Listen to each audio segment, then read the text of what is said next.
Good morning. I'd like to call the meeting to order. There is no roll call because we're all in the room. However, we respectfully, excuse me, we respectfully acknowledge that the Township of Algonquin Highlands is located on Treaty 20 Mississauga territory and in the traditional territory of the Mississauga and Chippewa Nations, collectively known as the Williams Treaties First Nations. We also acknowledge a historical shared presence of other Indigenous nations throughout the area. We recognize these original Indigenous inhabitants as the stewards of its lands and waters since time immemorial.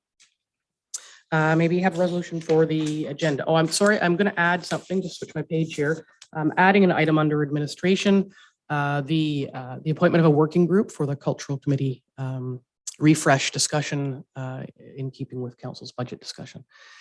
So we'll add that under, I think it's item F under admin. Resolution, please. Moved by Councillor Berry, seconded by Deputy Mayor Danielson. Be it resolved that the June 16th, 2022 council meeting agenda be approved as amended. All in favor? It's carried. Thank you. Are there any disclosures of pecuniary interest? Seeing none, I have no remarks today. Resolution for the previous minutes. Moved by Deputy Mayor Danielson, second by Councillor Shortreed. Be it resolved that the May 19th, 2022 regular council meeting minutes be approved as circulated. All in favor? That's carried. Thank you. Number 8, public meetings. We have one of the zoning bylaw amendments. We have a resolution to go into a public meeting. Moved by Councillor Berry, second by Councillor Shortreed. Be it resolved, council adjourns its regular meeting at 9:01 a.m.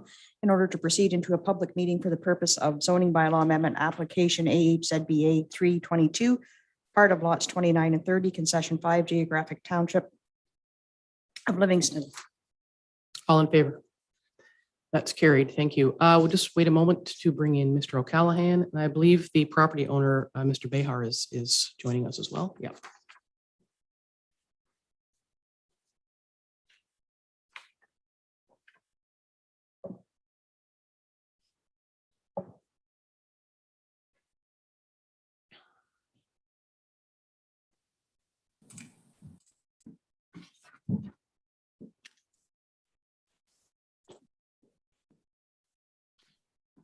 Good morning, Sean. Good morning.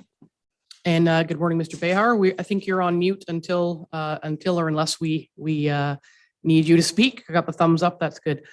Sean, take us through this application, please. Yes, this property is located on Rockaway Lake. It's currently zoned open space and designated waterfront under the official plan. The property is approximately 4.18 acres in the area with 678 meters of frontage on Rockaway Lake. Surrounding uses are generally wilderness and rural. The lands are currently developed with a cottage, a sleeping cabin, an outhouse / tool shed, and a dock. The owner is proposing to demolish the existing cottage and rebuild in the same general footprint, no closer to the high water mark. The proposed amendment would rezone the property from open space to shoreline residential 2. Further, the proposed amendment would allow the redevelopment of a dwelling on the subject property as shown on Schedule B of the draft zoning bylaw amendment. A portion of the subject lands was identified as an unevaluated wetland. The applicant has provided a site evaluation report that investigated that unidentified wetland adjacent to the subject lands as shown on Schedule C of the official plan. The report did conclude that based on field investigations, background mapping, existing photographic and video evidence, eco-site mapping, and an assessment of soils and water depths near shore, that provided sufficient evidence that the wetland mapping is actually incorrect in this specific instance.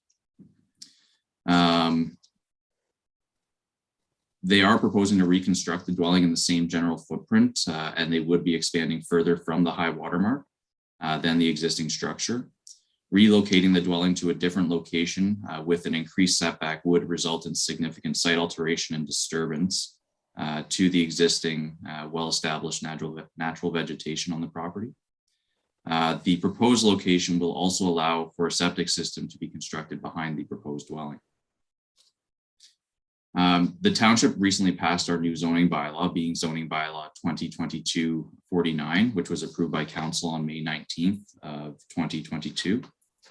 The Planning Act does restrict applications for zoning bylaw amendments within 2 years of a new zoning bylaw being adopted.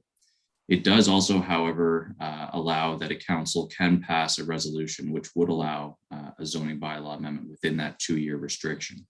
Staff are supportive of such a resolution being passed to allow this application to proceed. Notice of the rezoning was advertised in the paper, posted on the township website, and circulated to all prescribed agencies. No written objections have been received to date, and 1 letter of support was received from the only other private piece of property on Rockaway Lake. Staff are recommending approval of the proposed zoning bylaw amendment as presented. Thank you very much for that. The detail that's been provided for this proposal is impressive. And, you mentioned about lands and vegetation being disturbed. Vegetation will grow back, but the new septic system to me is the most important part. So would look to any questions or concerns from council about the proposal. Any clarifications you want? Deputy Mayor Danielson. I think this is an absolutely extraordinary location, and the owners are extremely lucky. But my only question is with relation to the site plan that's attached. I see where the proposed new cottage location is, but there's a delineated red line outside of that, and I'm just wondering if that's the envelope within which the home needs to be built, or what that. What's that representing? Oh, the 104 foot by 47 foot. That's, if you zoom in, I think that's just the outside measurements. It's outside of the actually new cottage. The dotted line is the existing. It's not a dotted line, it's a solid line. You can see that it goes to the east of the proposed cottage and to the south of the proposed cottage. I think it's the measurements, the exterior measurements of the overall proposed new building. Can you just turn your screen and show me what you're looking at? It's this red line here. It goes far beyond the envelope of the new cottage. Am I looking at the same thing? It's on the site plan. That's what I'm looking at. I see the red dotted line of the existing. I see the black line with the yellow infill for the proposed. And then I see the 104 foot 40 by 47 foot, which is the exterior measurements, dimensions of the proposed new build. Yeah, it's not the new build itself. I don't know about that. I think you are looking at what Mayor Moffat's looking at. This doesn't help much. Sorry, bear with See, us. Here's the cottage. Yep. I'm wondering what That this red, is. That's the measurements. If you can zoom in, you'll see there's a measurement. There's Oh, 104 Okay, feet by. okay. Yeah. I don't have any issue with the development at all. I just was kind of curious. Just curious about what that is. Yep. Okay. Yep, thank that's you. what that is. It's the external measurements of the proposed new build. Yep. So you're clear with that then? Yep, Yep. I am. Thank you. Any other questions from council for clarification? Councillor Barry. I appreciate the clarification on the wetlands. So that was a question, but Mhm. that's been cleared. My one question is in regards to septic pumping or maintenance. Is there any sort of agreement that has to be put in place? Or is that just assumed that will occur? Because it's a water access. I just wonder if. Yeah, we have lots of water access properties. Sean, can you answer Councillor Barry's question in more detail than perhaps I could as regards to requirements and pumping? Yes, so there is no requirement for them to enter into an agreement for it to be pumped on any sort of regular basis. But it is going to need to be a septic system that's approved under the Ontario Building Code. So it would have to meet all those requirements. Mhm. So it falls under a different department's jurisdiction, as would the others. Yeah. Any questions from you, Councillor Shortreed? Okay, Mr. Behar, did you need to or want to say anything? I mean, we don't need a presentation or anything. It looks like you're getting concurrence, so It's up to you if you would like to say anything. No, just thank you to all of you for the concurrence, and Sean, thanks for all of that presentation. And as Deputy Mayor Danielson said, I think we're all quite enamored with your property. So congratulations on owning such a beautiful piece of property. No, I appreciate that, and I hold with some degree of pride and stewardship the chance to sort of sit there at the top end of the Algonquin Highlands, and hope that that this could sort of serve as a good model for someone who does want to reside in that kind of area and help bridge the connection between the township and the wilderness, Algonquin Park and Dividing Lake Provincial Park themselves. So maybe one day each of you, if you're in the area, will visit, but hope to make something special and very respectful happen in that area. Thank you. That's great. Thank you. Thank you for saying that. That's, as you know, that's important to all of us. All right. May I have a resolution to resume the regular meeting? Moved by Councillor Shortreed, seconded by Councillor Barry. Be it resolved, the council adjourns a public meeting at 9:11 a.m. and the regular meeting resumed. All in favor? That's carried. And a resolution to receive the report.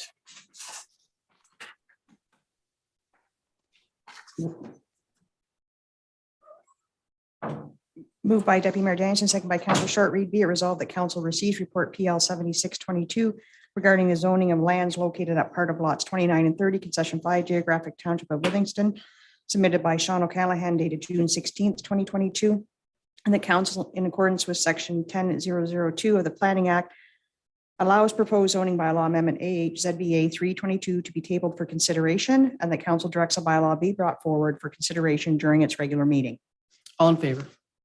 That's carried. We'll see that in the bylaws at the end. Thank you, gentlemen, for joining us today. Thank you, Sean. Thank you. We'll just take a brief moment while Councillor Dayu does join us now that the other meeting is over.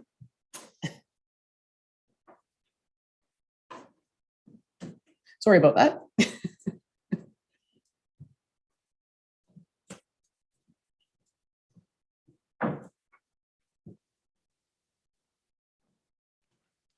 Welcome. Item number 9 is delegations, and we have Kathleen Headley representing the Muskoka Watershed Council for an update. And we've seen them these presentations in the past, so it'd be nice to have an update. So we'll bring in Ms. Headley.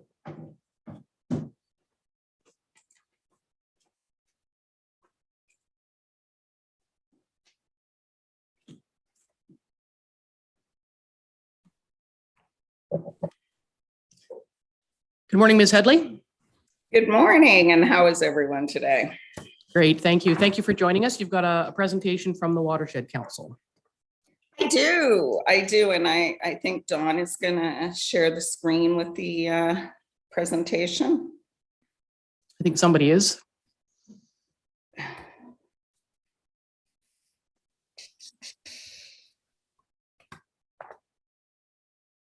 All right, well, carry us away if you'd like. Okie doke. Well, I'm here representing the Muskoka Watershed Council. I became a member of the council about 3 years ago when I was president of the KLCA. I have a long history of working in environmental protection area, both with the federal and provincial governments. And I discovered the work that the Watershed Council was doing, and I became very interested and became a member of the council. Fortunately, right now, the council is celebrating 20 years of championing watershed health in the Muskoka region. Next slide, please. The Muskoka Watershed Council is a volunteer-based nonprofit organization. As I said, we were founded in 2001 and became fully incorporated in 2019. The key objective of the council is to promote and protect our watershed through development and implementation of various programs, including science-based programs, research programs, monitoring, and other programs to evaluate the health of the Muskoka watershed. We do this in 3 ways. We develop science-based programs that not only assess the risks, but also opportunities to address those risks and to protect and enhance the watershed health. We also develop policy positions to advocate for sustainable land use and practices and resource use in the area. And a very important element of our work is developing outreach and educational materials in order to communicate the science in an understandable way and increase our community engagement with activities that are important for the watershed. Next slide, please. This shows you the green area is the Muskoka watershed. Up in the far right corner is the portion of Algonquin Highlands that that is part of the Muskoka watershed. Of course, that includes Quagga Lake, as well as Livingston, Bear, and into Rockaway. So it's the upper northern half of the Algonquin Highlands Township.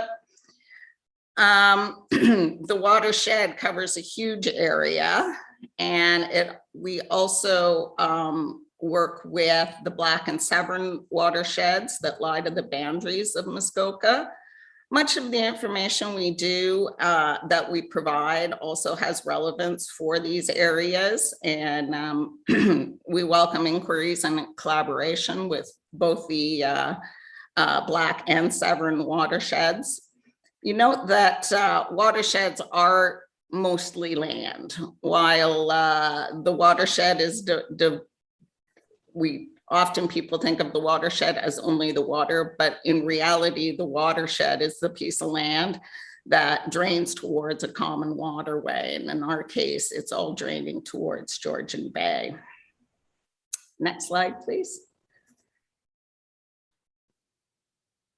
I don't need to inform you guys that Muskoka and Haliburton have tourist-based economies, and most of our tourism actually depends on our environment, and protecting it is of interest and for everyone in the area. As a premier tourist destination, our population more than doubles with the influx of cottagers and tourists particularly in the summer, but also all year round to some extent. Why are all these people coming to the watershed? Well, it's because of our environment. It's because of our lakes and our rivers and our wetlands, our forests that draw people to the area. Even if you're just here for the water, what we do on the land and our forests and our wetlands, of course, impacts the quality and the quantity of the water and in our lakes and rivers.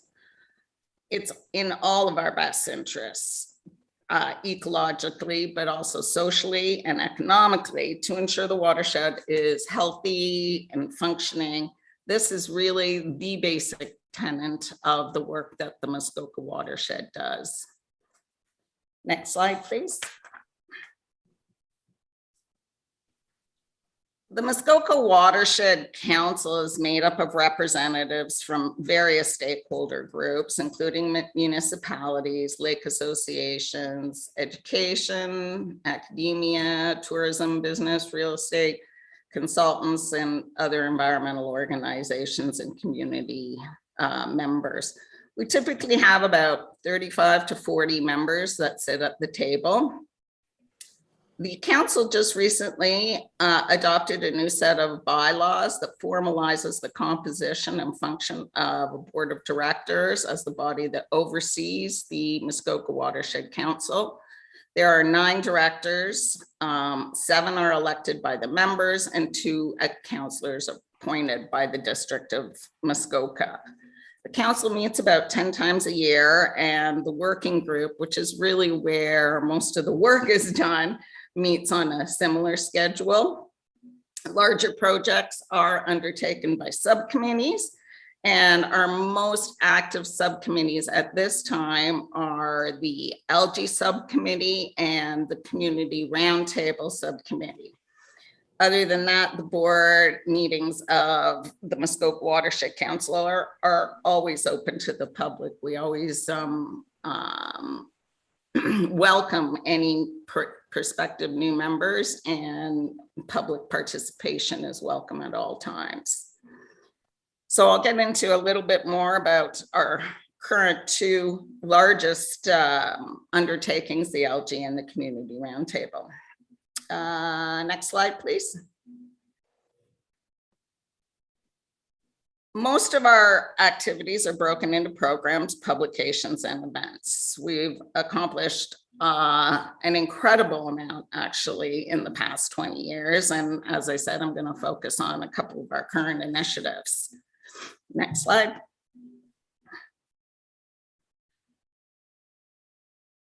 Right now, a lot of effort is going into integrated watershed management. And it is a mouthful to say, and it's actually even more of a mouthful to actually achieve.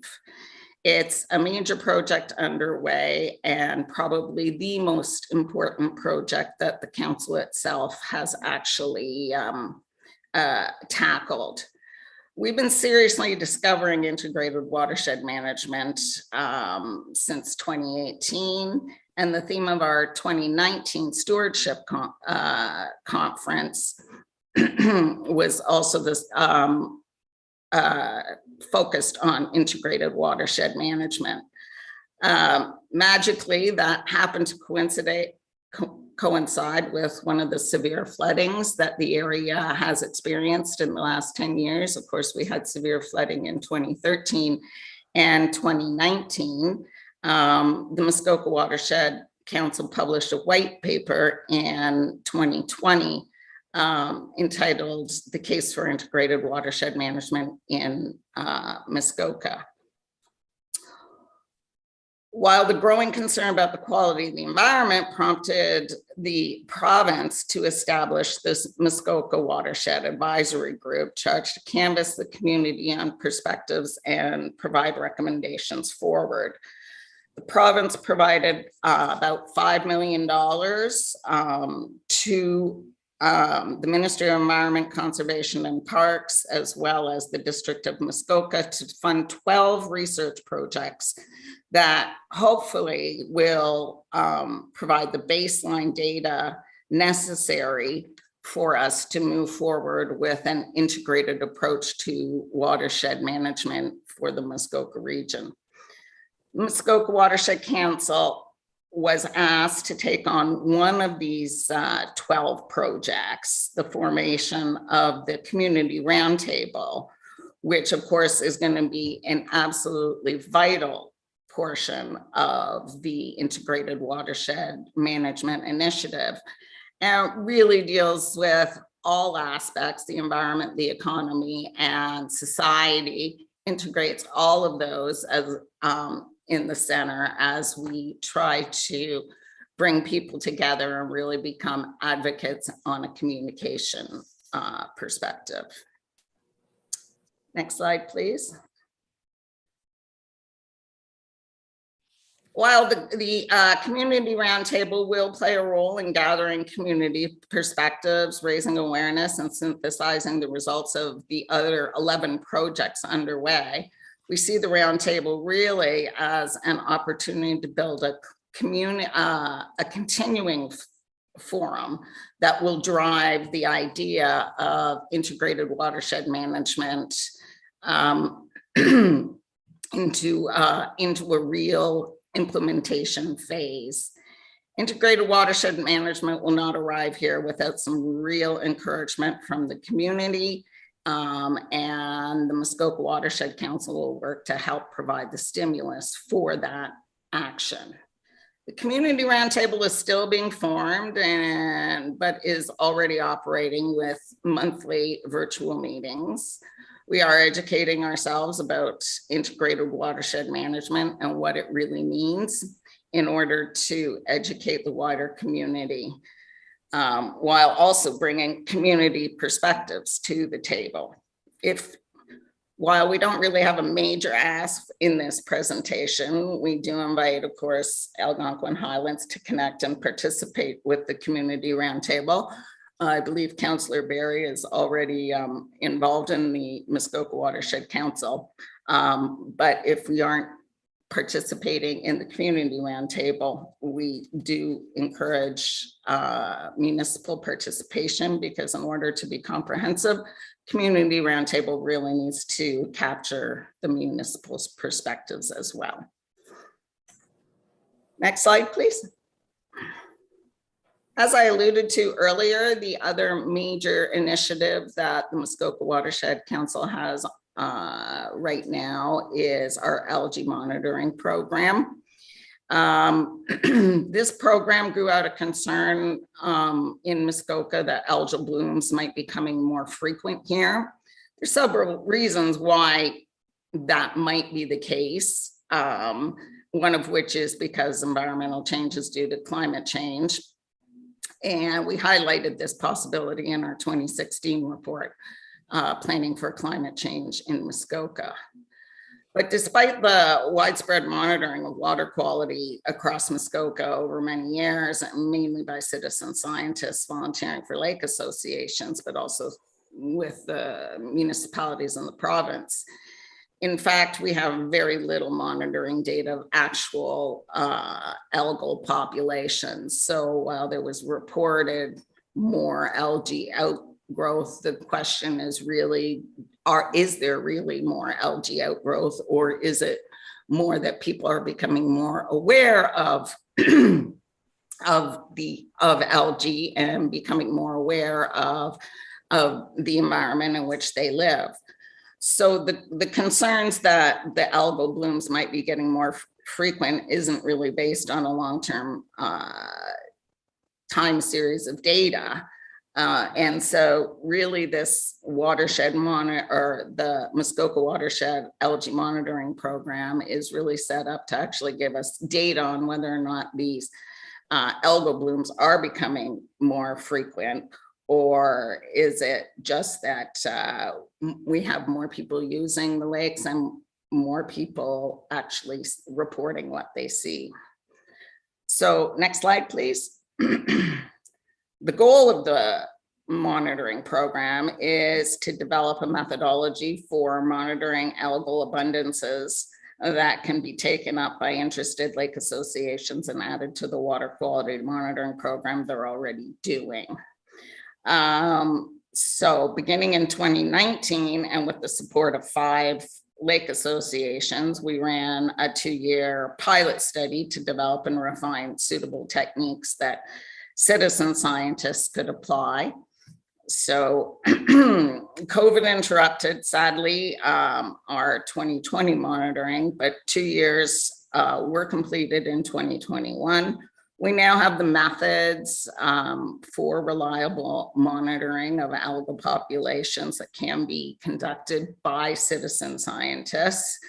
And in 2022, to the extent that we can, we'll be encouraging other lake associations to join us, as well as the 5 lakes that are listed on the screen there.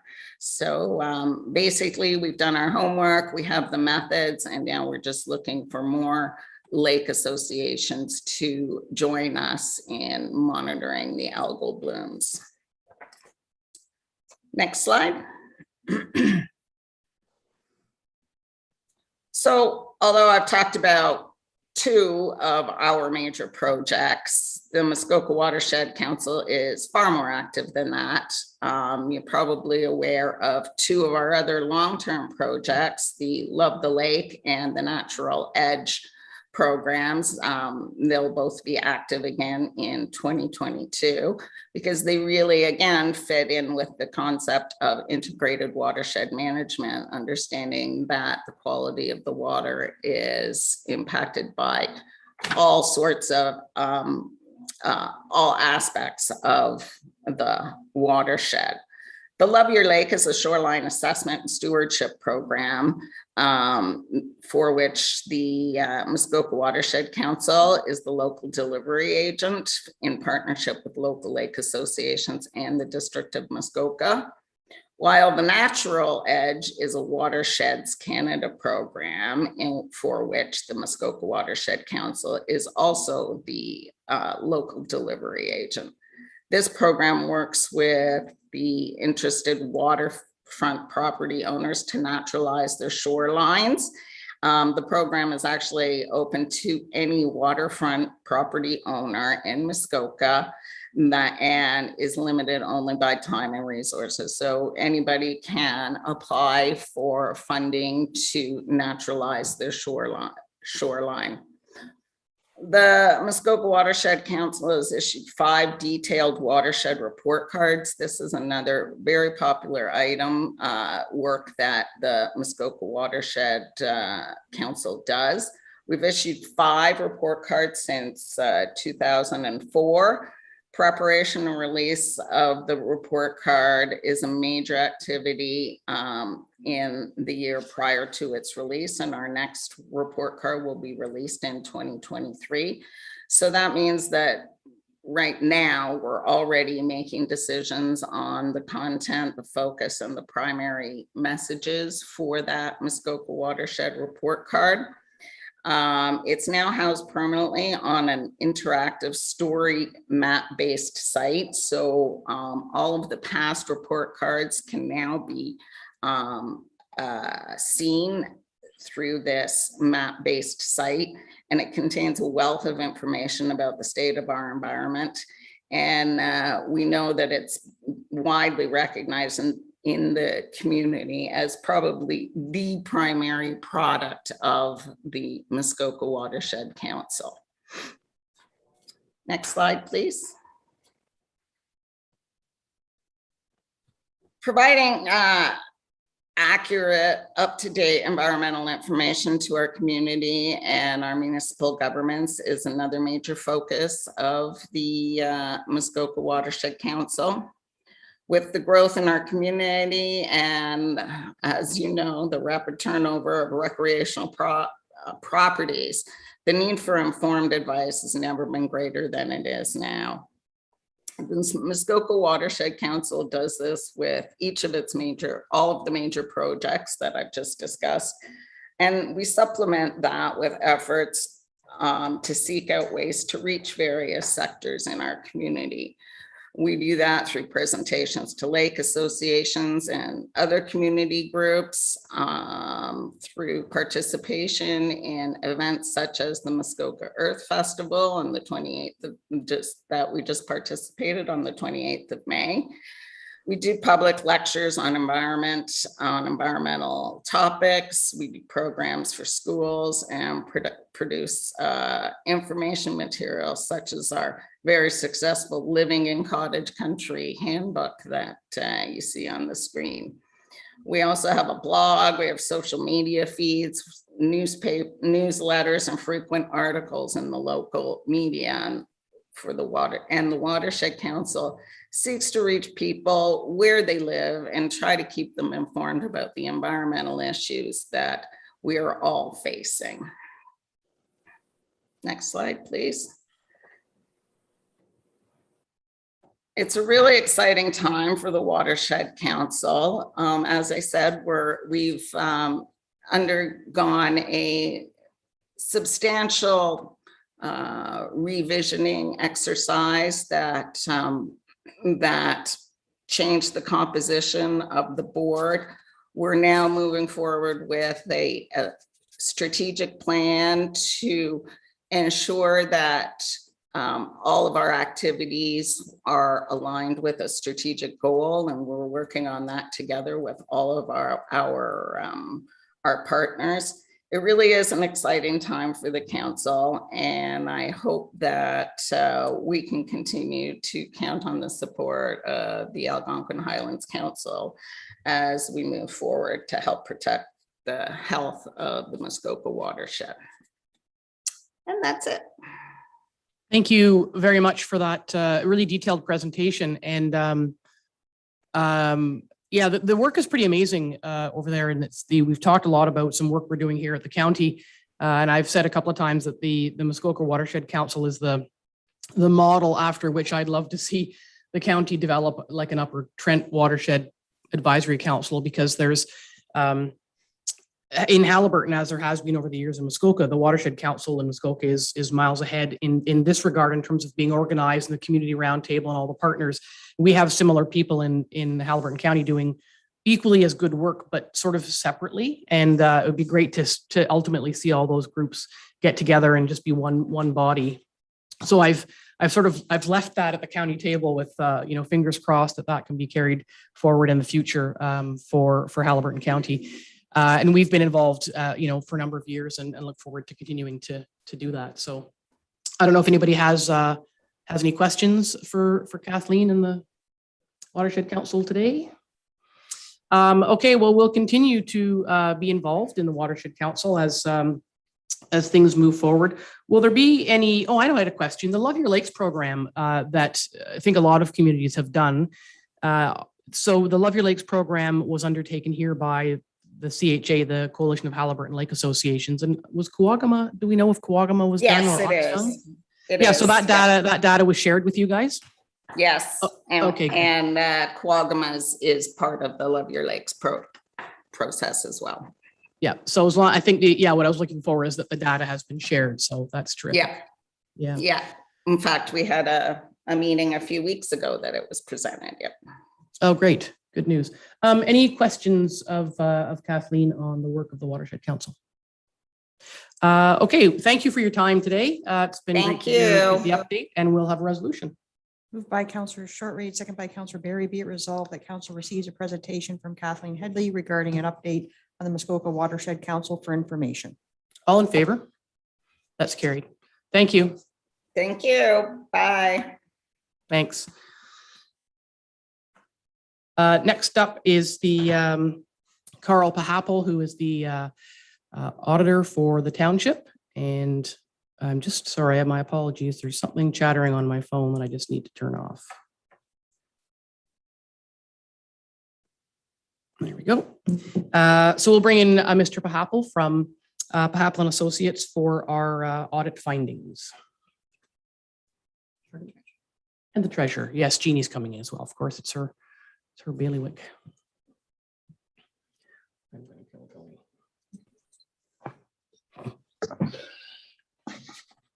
Good morning, councillors.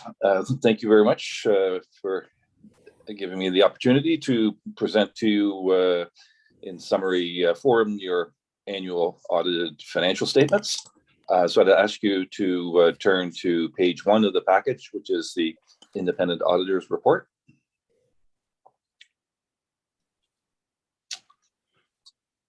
As you can see, this auditor's report, I'll just read a few summary comments from the report. We've audited the consolidated financial statements of the Corporation and Township of Algonquin Highlands.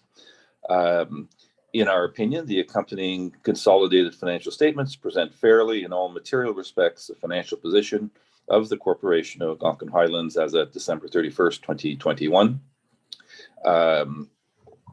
This format of the auditor's report is a standard format, so this is a clean auditor's report.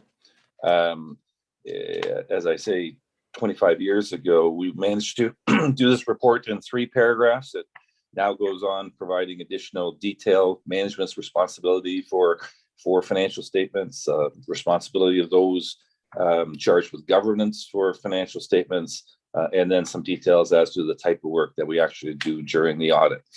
So there's a fair bit of detail in the report, but the net sum of all that is a clean auditor's report as a result of the audit work that we've completed on the financial statements.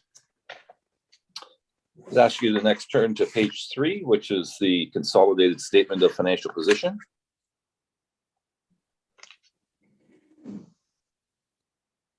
Yeah, I'll make a few summary comments here. As you can see, financial assets, first category, cash and cash equivalents at the end of the year were $8,243,000 as compared to $7,670,000 in the prior year. So an increase of approximately $600,000. Accounts receivable were $1,616,000 at the end of December 31st this year, compared to $1,179,000 in the prior year. Noteworthy in accounts receivable is that as of December 31st, 2021, there was $1,049,000 of taxes receivable, versus in 2020, that number was $1,207,000. So it was a drop of $150,000 in the receivables related to tax collections in the current year. Accounts payable and accrued liabilities, the fair drop from the prior year. Again, these simply reflect sort of the timing of projects and payments on various projects, and particularly capital assets have a significant influence on this number.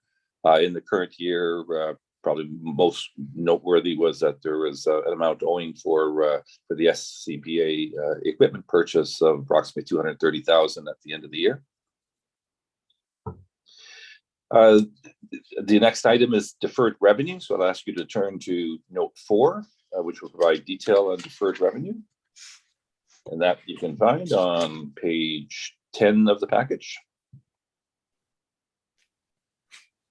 Again, there's certain amounts that are received that are earmarked. They have conditions that those funds are expended specifically on the intended programs.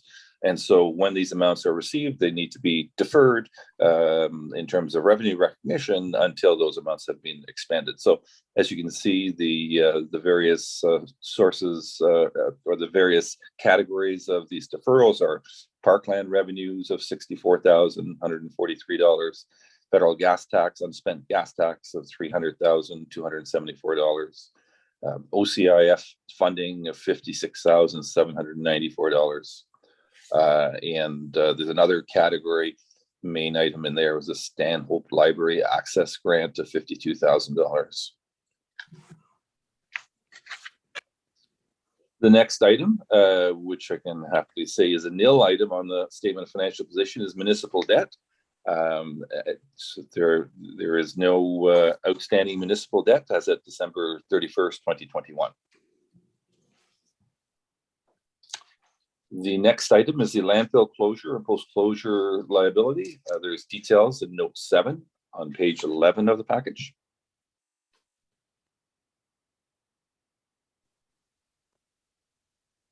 So again, there's a triannual study that is done in accordance with the legal requirements in managing landfill sites. And the last study was done in 2020. And details in respect to the facilities are here in terms of the financial details. So again, this is an accrual that needs to be there to cover eventual closure and post-closure cost liabilities. The next item on the statement of financial position is the tangible capital assets. So I'll ask you to turn to Schedule 1.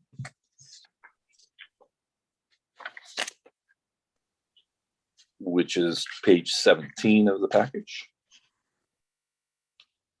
As you can see, sort of starting from the bottom of the schedule, the tangible capital assets grew from $14,873,000 in 2020 to $15,346,000 at the end of 2021.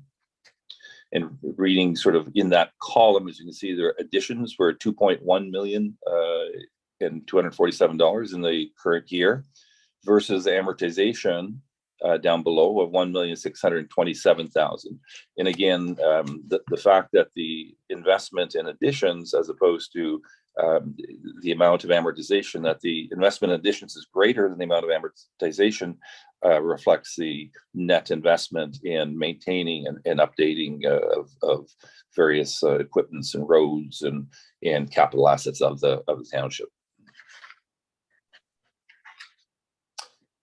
So in summary, at the end of December 31st, 2021, the accumulated surplus is $22,725,000 versus $21,550,000 in the prior year. Next page I'd ask you to turn to would be page 4, the statement of operations and accumulated surplus. Just a few highlighted comments here. As we can see, some of the significant categories, property tax revenue increased from $5,746,000 in the prior year to $6,022,000 in the current year. User fees were up from $1,190,000 to $1,400,000. Building permits, significant component in user fees. Government transfers down slightly in the year. Major component, however, OMPF funding was $1,325,000 in 2021 and dropped slightly to $1,264,000 in 2022. So aggregate revenues for the year, $9,674,000 versus $9,434,000. The expense categories, again, you have detailed presentations and detailed budgets. So I'm not going to say too much about them other than that the difference between your internal financial numbers and these numbers, of course, is that amortization of capital assets is something that is done over time in these external financial statements in accordance with public sector accounting standards.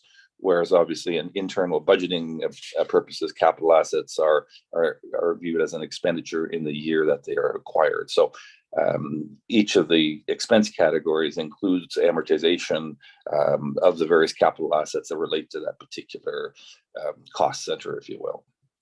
So in the aggregate, total expenses, $8,498,000, annual surplus on a full PSAP accounting basis, $1,175,000 versus $1,672,000 in the prior year. I'd ask you to turn to briefly to page 7, 8, and 9. These are the accounting policies for the Township of Algonquin Highlands.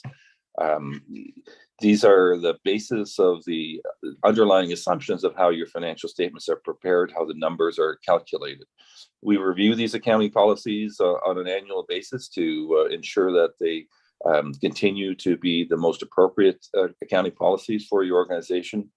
We compare these accounting policies to other similar municipalities in terms of their selection of accounting policy for consistency and comparability. There were no changes in the accounting policies in the current year. Of interest, perhaps, on page 8 under little letter A, these are the amortization rates for your various investments in capital assets.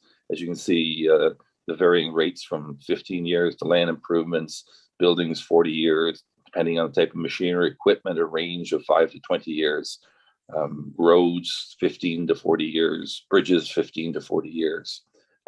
So again, these assumptions and these accounting policies are reviewed annually. There were no changes in the current year in your selection of accounting policies, and we concur with the no changes.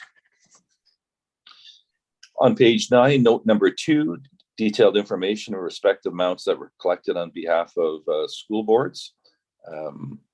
This is required disclosure. Again, these are amounts that are included in your property tax assessments and collections, and then remitted to the appropriate school boards.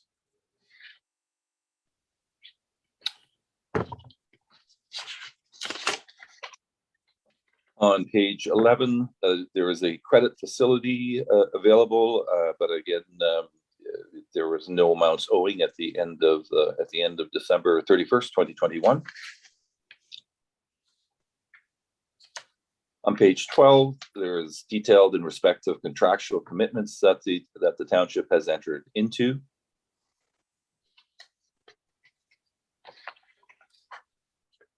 And those are my comments in respect of the financial position of the township in terms of disclosures in the financial statements.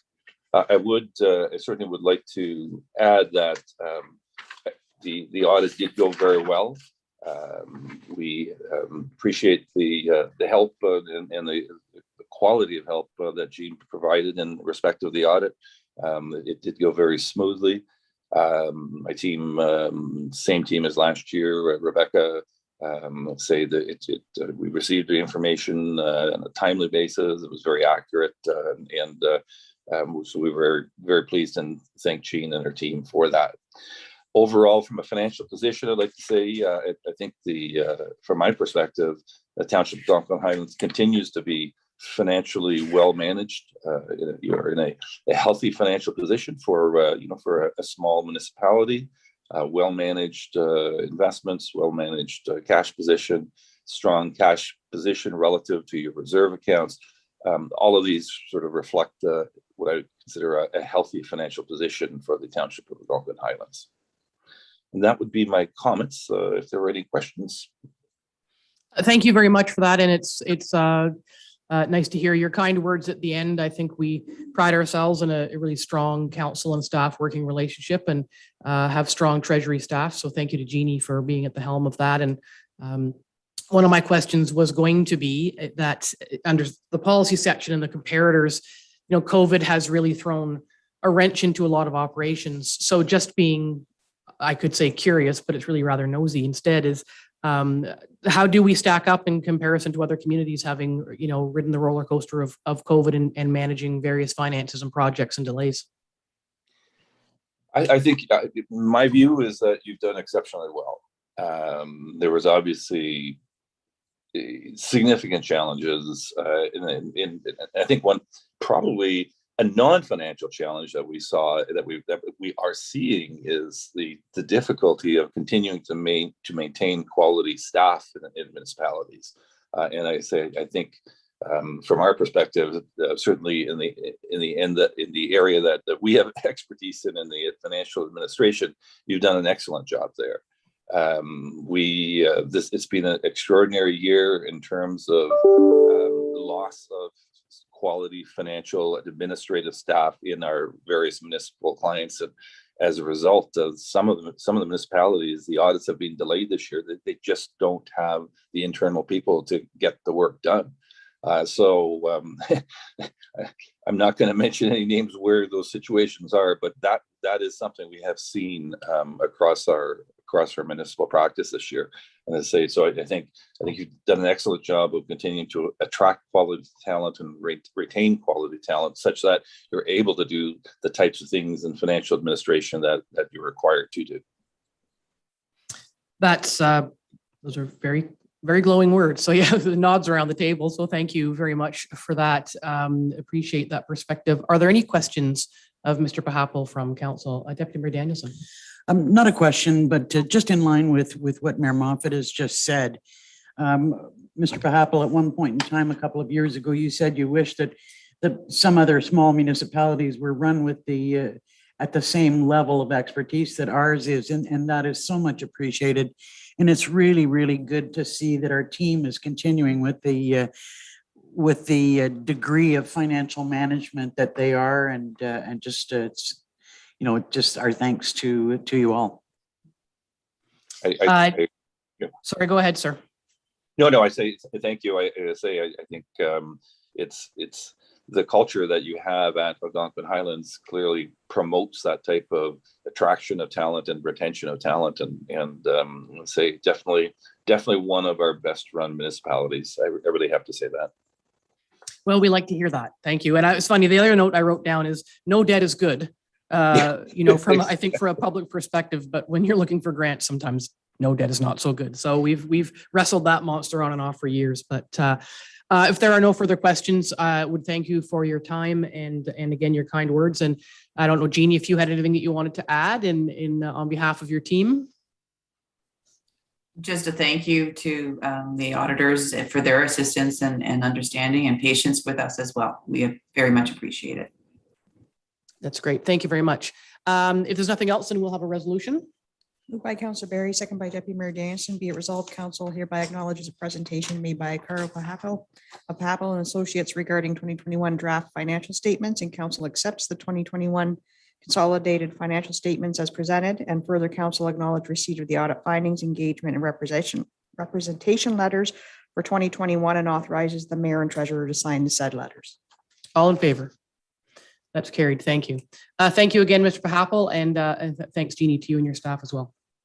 Thank you. We are going to, I'm just looking at the clock. We're going into closed, so we'll have a resolution to do that.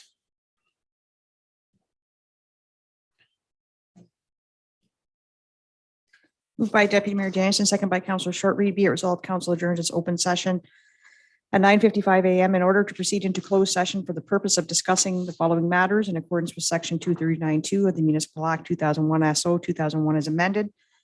1, section 239(2)B, personal matters about identifiable individual, including municipal or local board employees.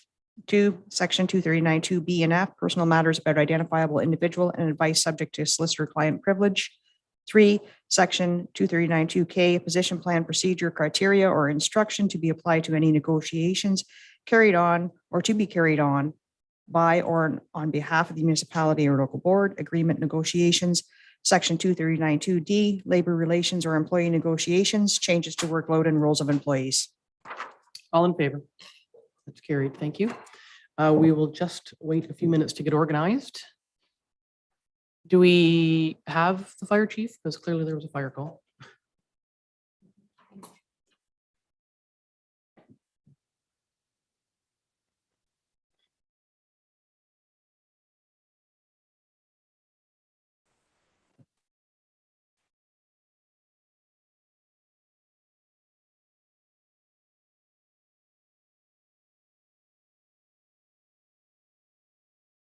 Okay, we are back live from our closed session. We have a resolution to resume the open session.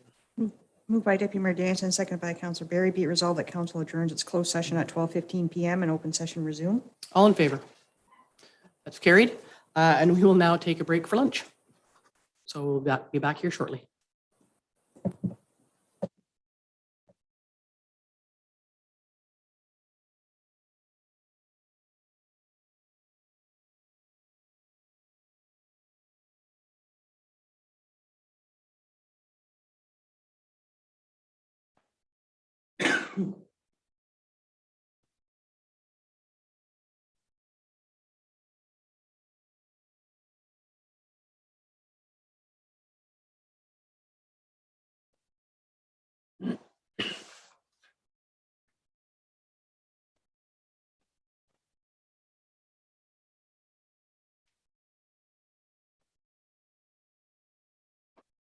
Okay, we are live and reconvened at item number 11, building and bylaw enforcement business.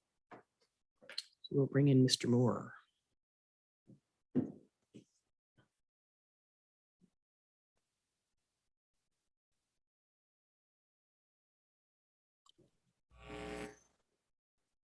Good afternoon, Greg. Good afternoon, Mayor and Council. A couple of things for you. Only, I think, one to talk about a little bit is monthly activities. Is first up. Is there anything in there that you want to highlight for us? It is simply just the regular monthly activities. We had 10 new bylaw infractions. 5 have been completed. Looks like we had a pretty good month for revenues, 49,000 plus in fees and 10,500,000 in construction value. I also wanted to acknowledge the hard work, if I could, of our new bylaw officer, Kristen Boylan, on past and present bylaw files, as well as her work on the parking bylaw, which hopefully will be on next month's agenda for council's consideration. And I wanted to welcome back Mr. David Rogers, who's been a great help in alleviating some pressure on this department. He did have a good 3 months of retirement, so I think that's enough. Well, excuse me. We're happy that David's agreed to come back as well and fill in the gaps. Certainly, as we heard this morning from the auditor, that there's, we're not alone in having a couple of gaps in municipal employment situations. Any questions from council for Greg on this report? Okay, we'll have a resolution. Moved by Deputy Mayor Jansen, second by Councillor Shortreed. Be it resolved, council receives report BLDG 622 regarding monthly activities submitted by Greg Moore and dated June 16th, 2022 for information. All in favor? That's carried. Thank you. And we do have, they're on the agenda, not for discussion, but just that we will see in the bylaw section, the appointment of David, reappointment of David, I guess, as an officer, and then the sewage inspection folks too. So they're in the bottom half. So thank you very much, Greg, for your time. Perfect. Thank you. Parks, Rec and Trails business is next. So we'll bring in Mr. Card.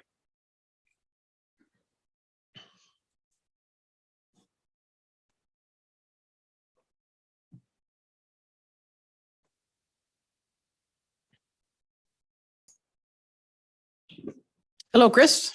Good morning, Mayor and Council. Monthly activities for you, busy like everybody else. Anything that you want to highlight for us? The only thing is, I mean, we're right in a busy season here, and a lot of onboarding of staff and going through training associated with them. So right in the thick of it. Unfortunately, we did have two requests for proposals closed, being for Dorset Tower capital projects and Stanhope Tennis Court, with no proposals received. So I will be bringing a report back to council about that, but that is going to affect timelines for those projects for this year, presumably. Other than that, we're just moving along nicely. Great, thank you. And I think we're seeing a bit of a trend there in some project delays. It's just the supply chain and everybody's busy, and it's unfortunate, but I think that's the way it is. Any questions for Chris from members of council? Resolution, please. Moved by Councillor Barry, second by Deputy Mayor Jansen. Be it resolved, council receives report PRT 1522 regarding May monthly activities submitted by Chris Card and dated June 16th, 2022. All in favor? That's carried. Thanks, Chris. We'll see your reports next time and move those ahead, hopefully. Thank you. Public Works business is next, so we will bring in Mr. Thorne.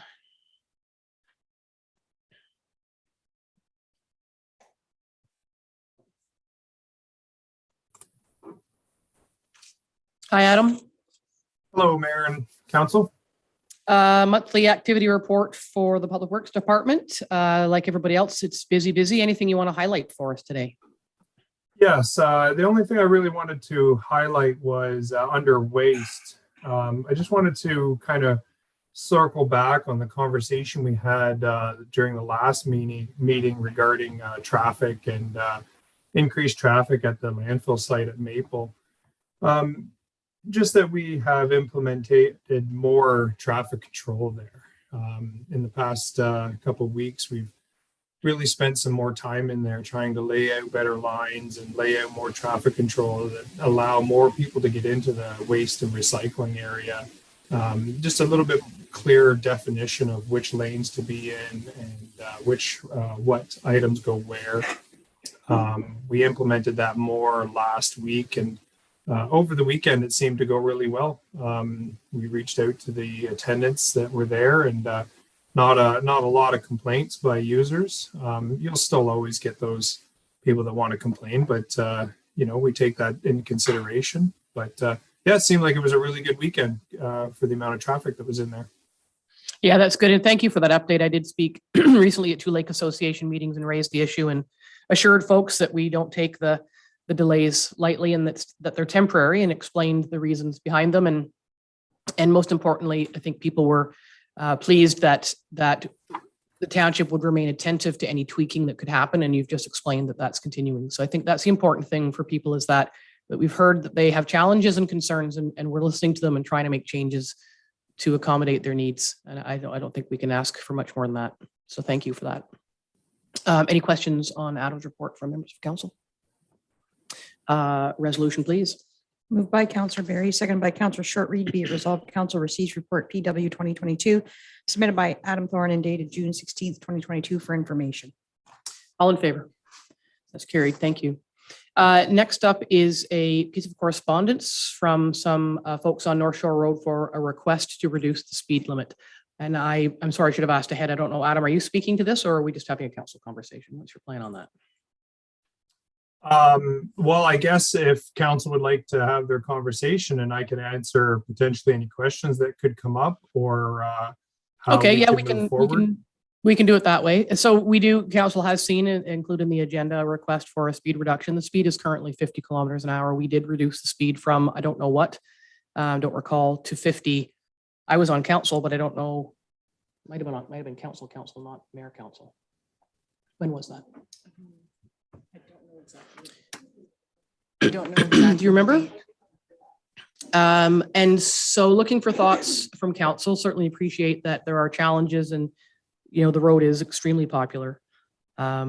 It's not in my opinion, it's not a speed limit problem. It's a driver problem. We could make the speed limit 10 kilometers an hour. And if folks have concerns, we can, and the public can also contact the OPP to ask for some enforcement there, which we can make that commitment.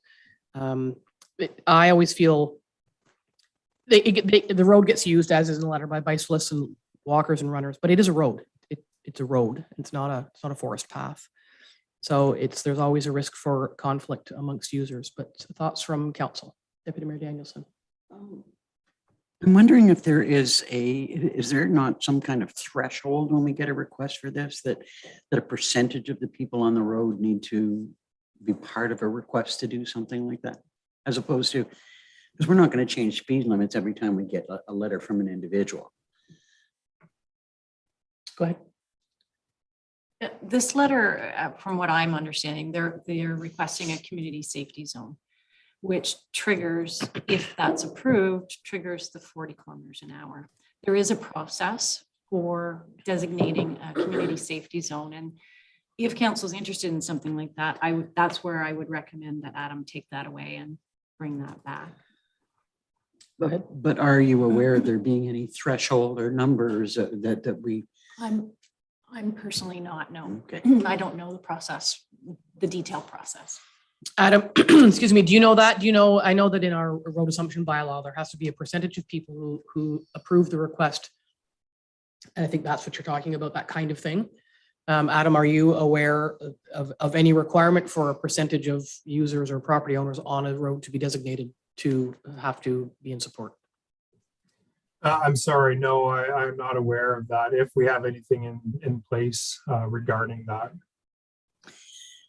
Just kind of triggering a discussion that we had when we talked about the previous time, that the last time that we did the change, it seemed to me that was part of the process, but I don't remember, but I would look to council. Are you interested in entertaining the reduction of it's only 10 kilometers? So looking for thoughts from council. Councillor Dayu. I'm interested in hearing what the other councillors feel on that, especially the councillors from this ward. But my observation is that the roads up in Ward 3, which are somewhat similar to North Shore, and that they're paved, and there are multi-purposes on that road. They are all at 40, if I'm not mistaken. So I don't know when they were put at 40, but it seems to work for us up in Ward 3. Go ahead. I believe that was a similar process. It was designated as a community safety zone, which triggered the 40 kilometers an hour. So it would need to be the same process. Go ahead. Well, my one concern about North Shore Road is that it is designated as an alternate route in the case of emergency for all traffic that would normally travel on 35 and 118th. Yeah, thoughts, Councillor Barry.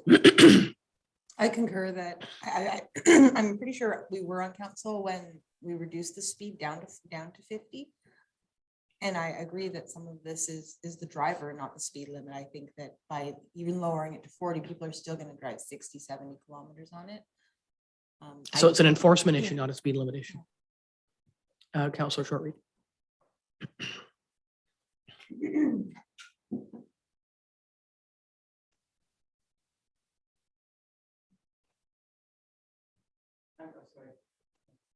I'm just going to agree. It just seems to be speeding is the gist of this letter. It's speeding is the problem.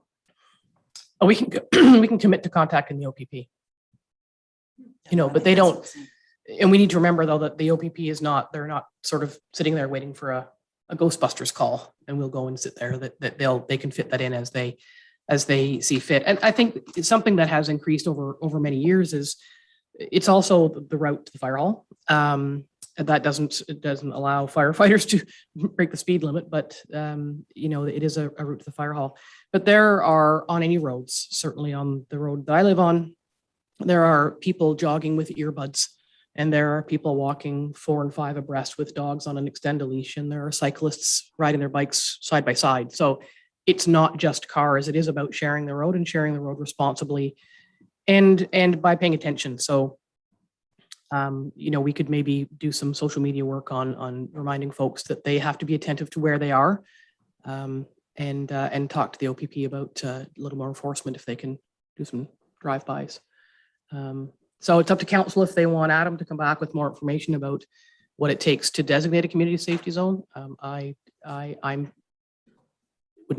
wouldn't be my choice, but go ahead. I think it would be my choice. It would be interesting to hear that information and see whether, with that information in mind, there could be a change in the North Shore Road risk levels. So I would be in favor of bringing that back.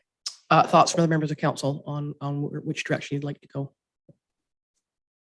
Councillor Barry. I'm interested in seeing what sort of public education we can do on sharing the road. And if we can work with the police to make a bigger presence here if possible, I think that would be a good starting point. I think that we're seeing more traffic because there's more people as well. So that's kind of where I'm at. We also have increased use too because of the landfill and the Hawk landfill users are now coming down across the road. So the road is definitely busier. So thoughts from others, which way you want to go? I concur completely with Councillor Barry about public education, about sharing the road and talking to the OPP and see if that has a positive impact. Okay. What are your thoughts? I agree. Okay, so let's make a concerted effort. We'll let the McCarrolls know that we've heard them. We certainly empathize, and we'd like to try to reach out to the public first to use the road differently, and see if we can solve something that way first. No, but we do want to. We would like our communications coordinator to work on some education in the background. You guys can sort that out in the background. And the OPP, I don't know if you need to put that in there. It's just a direction that we're going to contact the OPP.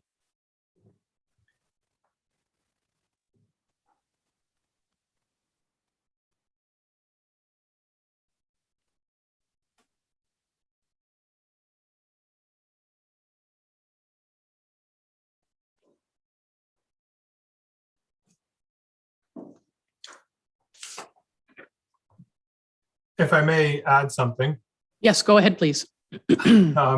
So just to save coming back with information I have right now, that under the Highway Traffic Act, if the council does decide or would like to decide to create a community safety zone, this can be done through bylaw. We would have to create a bylaw that would stipulate the location that at which this would be a community safety zone. So from location A to location B, it would have to be signed. It would also have to specify the hours of the day, days of the week, months of the year, etc. So, something very simple as from starting date of whenever the bylaw was passed, basically 24/7, 365 days a year, it's in place. But it would have to be signed. It would not come into effect until the signs are replaced. Okay, thank you for that. Council has chosen to work on some public education and OPP enforcement first, but that's good food for thought for keeping in mind as we go through that process. Can we have a resolution there? Moved by Deputy Mayor Jansen, seconded by Councillor Barry. Be it resolved, Council receives correspondence from Cheryl and Ted McCarroll requesting North Shore Road be designated as a community safety zone to reduce the speed to 40 kilometers an hour, and further council directs the speed limit remain at 50 kilometers an hour and directs the communications coordinator send out messaging around public education on road sharing. All in favor? That's carried. And we know that we are also going to contact the OPP for some enforcement. Okay, next up, we're going to bring in Melissa Murray for the Hawk Lake closure work contract.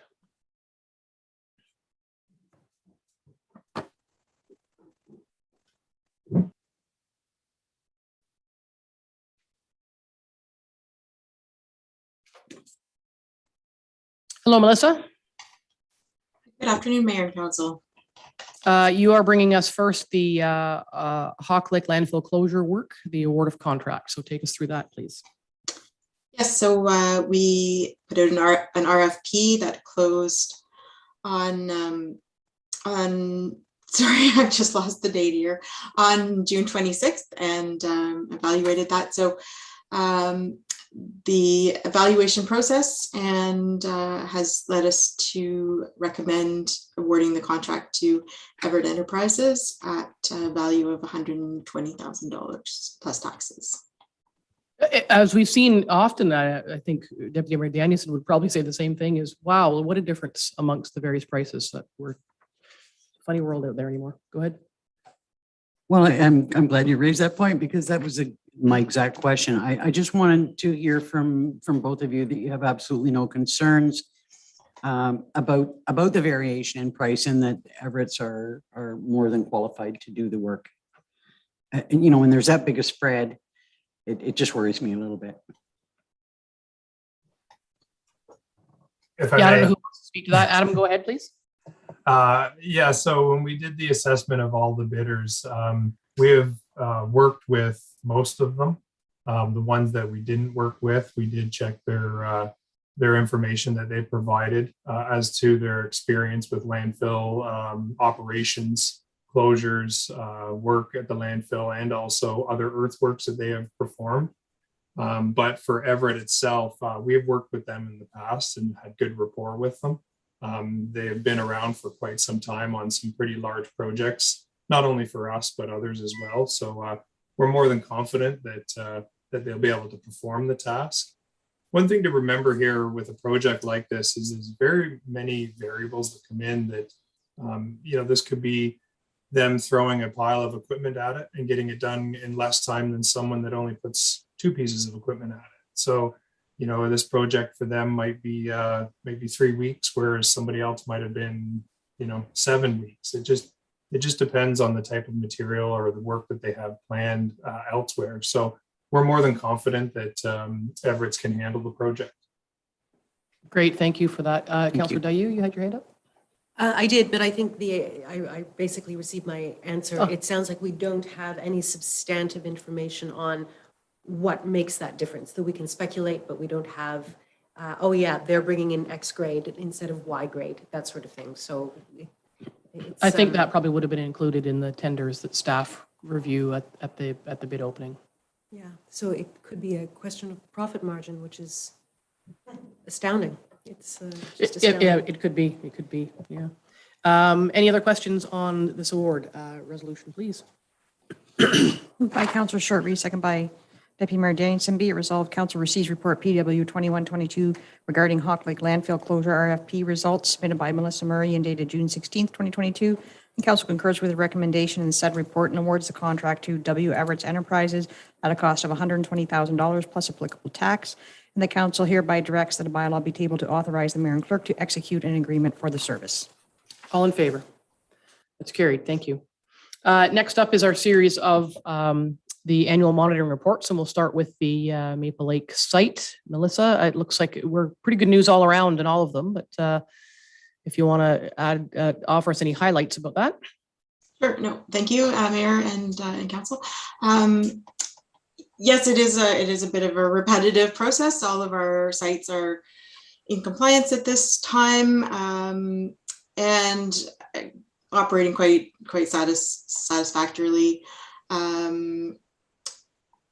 Maple Lake, no recommendations for changes there, other than, you know, we obviously have the anticipated amendments to our ECA for the new operation center on the agenda coming forward. So That's terrific. Any questions of council on the Maple Lake landfill? Did I do that out of order? I think I did. Mm-hmm. Sorry, I've got, oh no, there I am. I had the wrong report open. Any questions for Melissa on Maple Lake?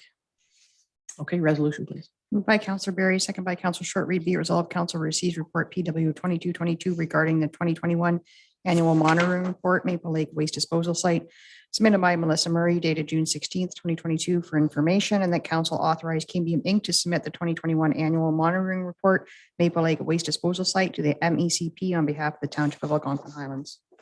All in favor? That's carried. Thank you. Same again for the Hawk Lake site. All is going along as planned there. If I may, Mayor? Yes.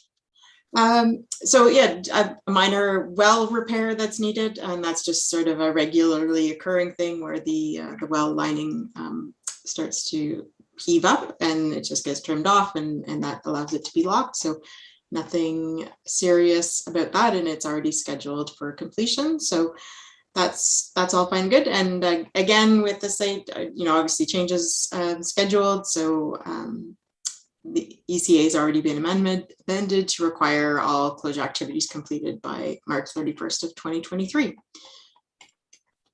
Okay, thank you. Any questions from council on this report? A resolution, please.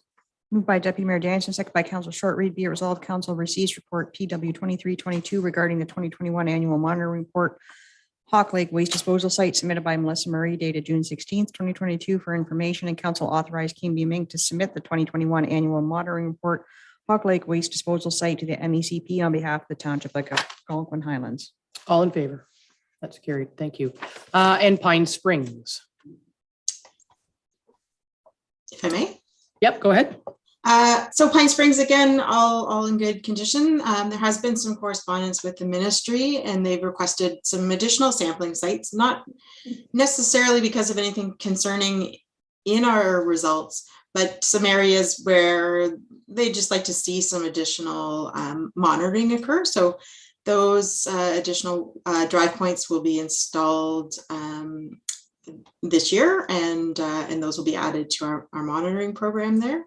But all in all, the site's in great shape. We'll probably see some activity in that site in the near future to start removing some of the materials, the sand, for future landfilling because of the increased capacity that was approved 2 years ago. Thank you. Any questions from council on Pine Springs? Okay, go ahead. Moved by Councillor Short Read, second by Deputy Mayor Danielson, be it resolved, council receives report PW 2422 regarding the 2021 Annual Monitoring Report, Pine Springs Waste Disposal Site, submitted by Melissa Murray, dated June 16th, 2022, for information, and council authorizes Cambium Inc. to submit the 2021 Annual Monitoring Report, Pine Springs Waste Disposal Site, to the MECP on behalf of the Township of Algonquin Highlands. All in favor? It's carried. Thank you. Next up is Oxton Lake. Melissa, take it away. Thank you. So again, a good shape and no concerns there. It's always good to see approval of a reduction in sampling because that indicates things are operating in good condition, and there's no reason to be monitoring for things that are of no concern. So that's nice to have, and that's where we're at Oxton.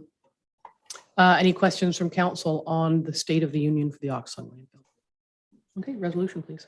Moved by Councillor Berry, second by Councillor Short Read, be it resolved, council receives report PW 2522 regarding the 2021 Annual Monitoring Report, Oxton Lake Waste Disposal Site, submitted by Melissa Murray, dated June 16th, 2022, for information, and the council authorized Cambium Inc. to submit the 2021 Annual Monitoring Report, Oxton Lake Waste Disposal Site, to the MECP on behalf of the Township of Algonquin Highlands.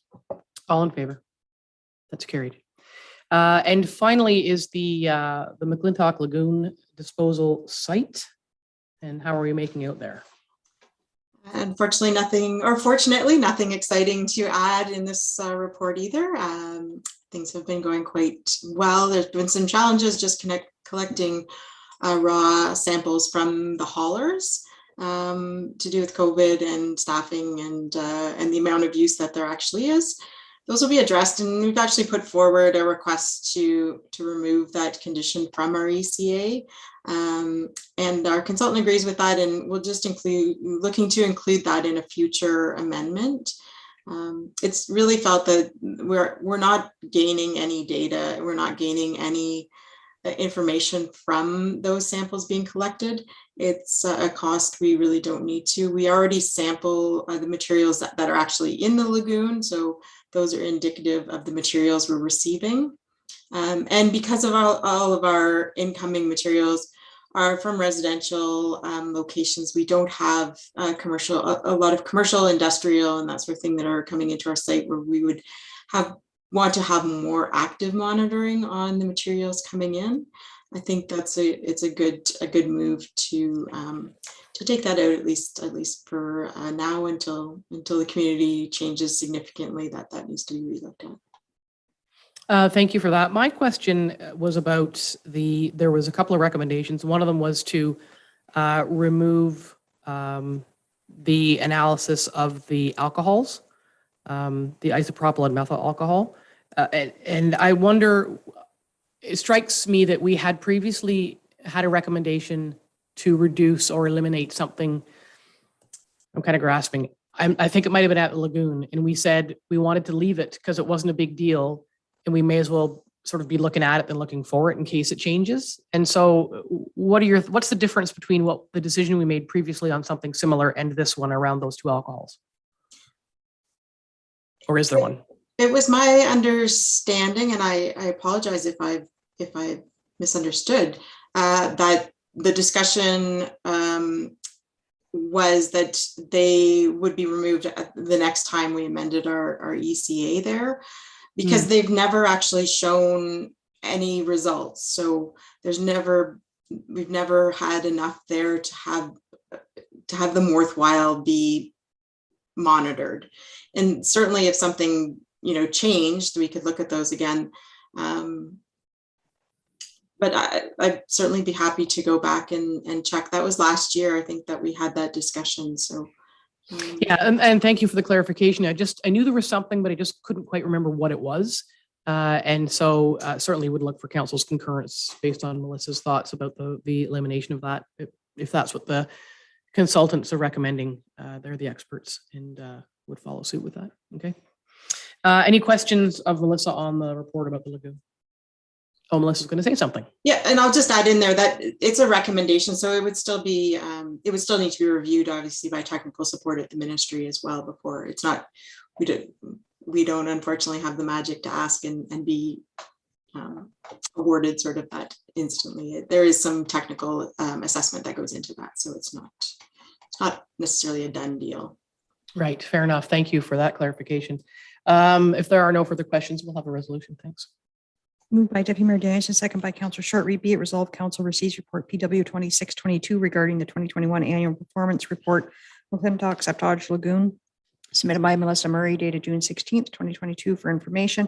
And Council concurs with the recommendation to remove raw septage sampling from haulers from the monitoring program, and that the removal be included in a future ECA amendment application, and that Council authorizes KMB Inc. to submit the 2021 annual performance report in Clintock Septage Lagoon to MECP on behalf of the Township of Algonquin Highlands.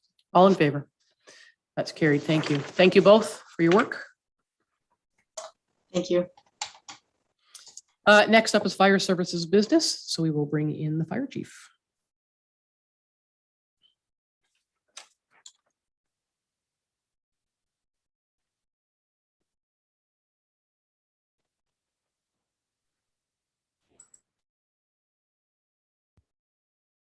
Hello, Chief. Afternoon, Mayor, Council. You've got a couple of reports. Your first one is regarding the reopening of the fitness rooms at the fire stations. And if you'd take us through your report, that would be terrific. Definitely. Just an overview of it is the fitness rooms at both stations 70 and 80 have been closed since the COVID, and currently they are closed. There was no fitness room in station 60 is because they did have access to the rec center for their fitness. Over the years, the fitness center was developed by donations of firefighters and the associations within the two fire halls, more specifically Station 80, which is involved into a large fitness room. Sorry about that.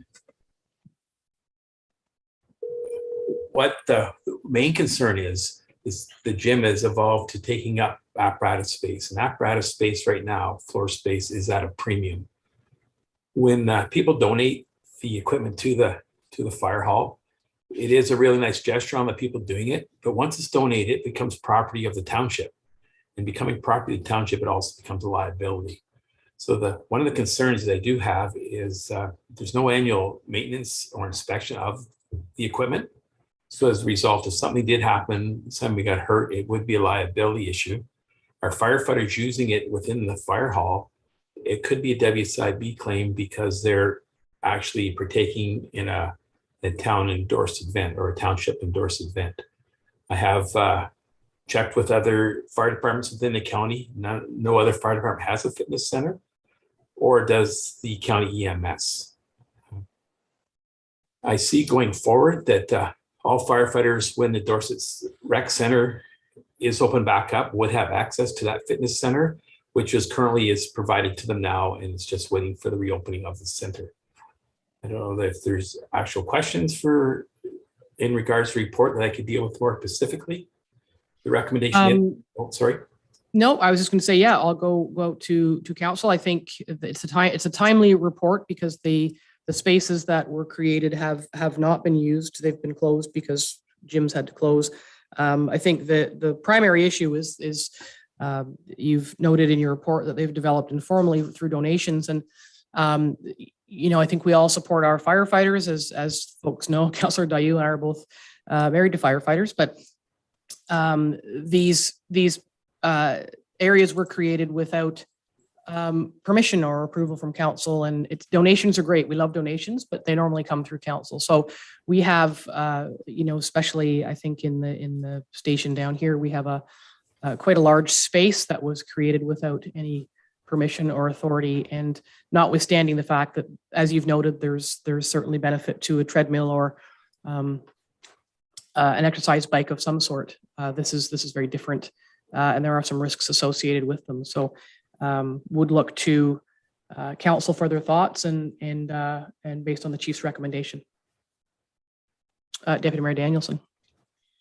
Yeah, I don't want to take away from the kind of volunteer contributions that the firefighters have made to the service over the years, and they've done a lot of hard work and they do some pretty extraordinary things on our behalf. But I am concerned about the fact that the equipment isn't maintained or inspected, and any kind of fitness equipment that we've got really should be properly maintained and inspected. And we might make a different decision going down the road a little bit about what we might do, but at the present time, I think I've got to concur with your recommendation.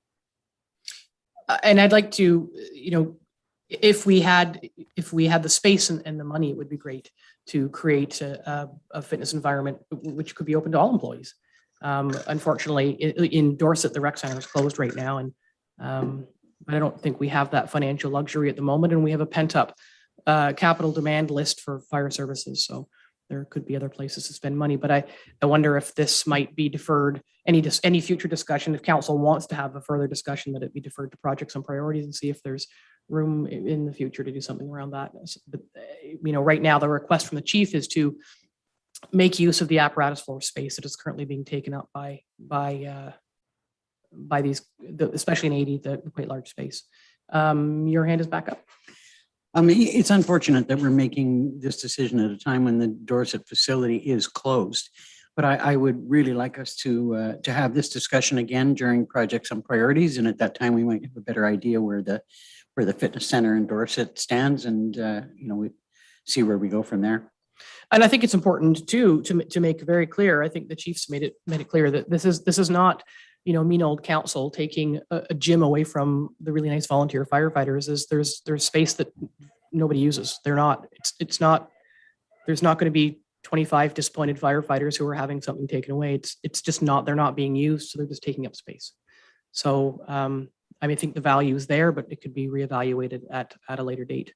And let's see how the other equipment fits back into that space, and then a conversation later on to see if it fits. Any thoughts from the other members of council? Okay, we'll have a resolution then. Moved by Councillor Barry, second by Councillor Short. Read be it resolved that Fire Services Report FD 922 regarding reopening of fitness room at the Algonquin Highlands Fire Station, submitted by Michael French, dated June 16th, 2022, and the council concurs with the recommendation made in the said report and direct staff to close the fitness rooms at Station 70 and 80. All in favor? It's carried. Thank you. Next up for you is a bit of an unfortunate report. Your agreement with Algonquin Park. You've got a report you're going to tell us about. I did reach out to MPP Laurie Scott 6 weeks ago, a month ago, and expressed concern that our fire chief's attempts to converse with the province were not going anywhere. And I think something came back after that, but then I think it wandered off into no man's land again. So Chief, if you could take it away for us. Definitely. This issue's been going on for a long time. I know Chief Kavanaugh was working on it starting back in 2015, and it's never come to a head. And we're in a very contentious spot. Our current agreement was signed in 2011. Under that agreement, our only responsibilities in the park is to respond to fire suppression issues at 3 buildings: the West Gatehouse, the Portage Store and its surrounding buildings, in the art gallery. So over the years, we have responded into the park for other incidences. And I know we did do a rescue a couple of years ago where one of our firefighters got hurt. But with the 911 system, we're continually getting called at Station 70 to go in for medicals and various other incidences. Anything on the MTO or on the Highway 60 corridor is covered by MTO, so it's not part of this agreement. The concerning part of the agreement is in 2015, the Ontario Parks signed an agreement with South Algonquin, giving them a retainer of $20,000 a year plus operating MTO rates. Our current agreement from 2011, we get $1,000 a year retainer and $375 per truck. MTO rates are currently $509. So that's an overwhelming difference. But the other thing is retainer. Over the 7 years that we haven't had an updated agreement, it's tentatively cost our township $133,000 in retainer fees. I think it's something that we are in a bit of both us and Ontario Parks are in a real liability issue. For example, Bartlett Lodge, if they have a fire there, we aren't obligated to respond to. It's not one of our buildings, but if there's ever a fatality and we didn't respond, it's the moral issue of the situation for that part of it. I had made a little bit of inroads last year with the acting park superintendent, and then he went off leave or off on leave. And then John Schwick, who is the park superintendent, I reached out to him, made multiple attempts trying to call him, emailing him, even called his secretary, and she said he was in his office. She would go tell him he still wouldn't return the calls. I did eventually get one email from him, and he said he'd be back within a week with an update on the progress. 3 weeks later, I sent him another email, and he sent back what I felt was a very inappropriate email with the perceived attitude towards the email. So I did follow it up, calling Jason Travers, who's the director of Ontario Parks. He did assign Dan Dugan, who's the zone manager, to look after this. We're starting to make progress, but it's not very fast. And every day or every time we get a call for the park, there's so much indecision. And it's hard on our firefighters at Station 70. They don't know if they're going or they're not. This spring, there was a agreement that came out from the Ontario government to cover all unincorporated properties, which it was on the assumption of the OFM that would cover the park. Since then, there's been an amendment by the Ontario government, doesn't cover anything. So the purpose of this request to terminate the agreement is to try to expedite the results and get us out of being in limbo. For example, if there was an ATV accident down one of the side roads, again, we don't go to it, and it's putting the safety of the citizens that are in Algonquin Park at risk. So there is a lot of risk accumulated by the Ontario Parks. Dan Dugan, who is the gentleman I'm dealing with now, sees our concerns. His idea is to mirror the image of what the original unincorporated reimbursement program from the provincial government was, and but it still hasn't come to fruition, and it doesn't seem like it's a real priority on their point. Like I say, there's liabilities for us, liabilities for them. The retainers that we're potentially losing, that's not fair to our township. I feel that the Ontario Parks is taking advantage of us, and we need to bring this to a head, and following the 2011 agreement, advise them that we're going to terminate the agreement. It's not for us to stop serving the park. It's for us to get a conclusion to what we're doing here. I just think there's so many things that we morally need to do right now to that point, but we're going outside the realm of our contract. You know, Station 70 stepped up in January. They went through a gentleman had a heart attack on a Cache Lake. They were there approximately 4 hours dealing with the air ambulance and that, and probably had a major impact on that gentleman. But again, we weren't supposed to be there if a firefighter got hurt, and we got no compensation for going in the park to cover that. So again, the purpose is just to terminate the current agreement so we can expedite to get a firm agreement that's in best interest of the park and ourselves. Speaking with Don Kruger, who was the chief of South Algonquin, that was the process that they took when they got their agreement back in 2015.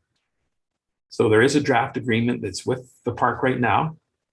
What I've asked in the agreement when I put it forward to them is that we get all our retainer and our fees for services agreed to, and then we'll look at levels of service we provide.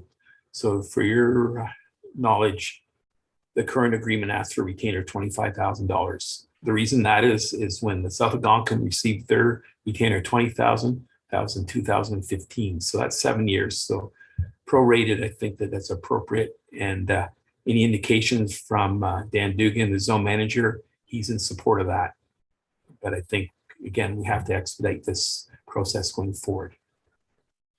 Yeah, I would. And thank you for the detail and your patience in dealing with this. I'm really disappointed in the province. I think this is an incredibly poor show on their part.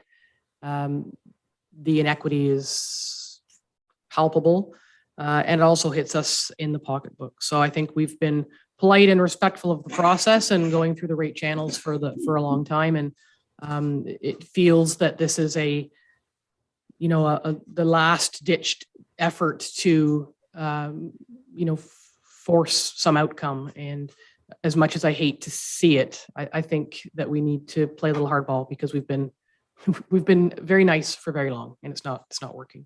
Councillor Dayu. Yeah, I echo the frustration. And for context, a reminder for all of us that around Station 70 within our own township, there are indeed a few hundred households. Absolutely, the catchment area has a few hundred households that they would respond to. But just 10 kilometers down the road, you begin Algonquin Park, where there are almost 2,000 campsites at any one point. If you consider our catchment area to extend to, what would you say, Chief? Lake of Two Rivers, or I'm not sure if that cutoff is even known. Lake of Two Rivers. There are thousands of people between Station 70, between the border of Algonquin Highlands and Lake of Two Rivers. And I'm sorry for putting you on the spot, Chief, because it only occurred to me this moment to ask this question, but I would be so curious to know, when we look at the statistical breakdown of responses from Station 70, how many of them are in our own township and how many of them are in Algonquin Park, along MTO or within the park proper. And my guess is the majority are, well, no, I'm not even going to take a guess, but I would be very curious to know what those stats are.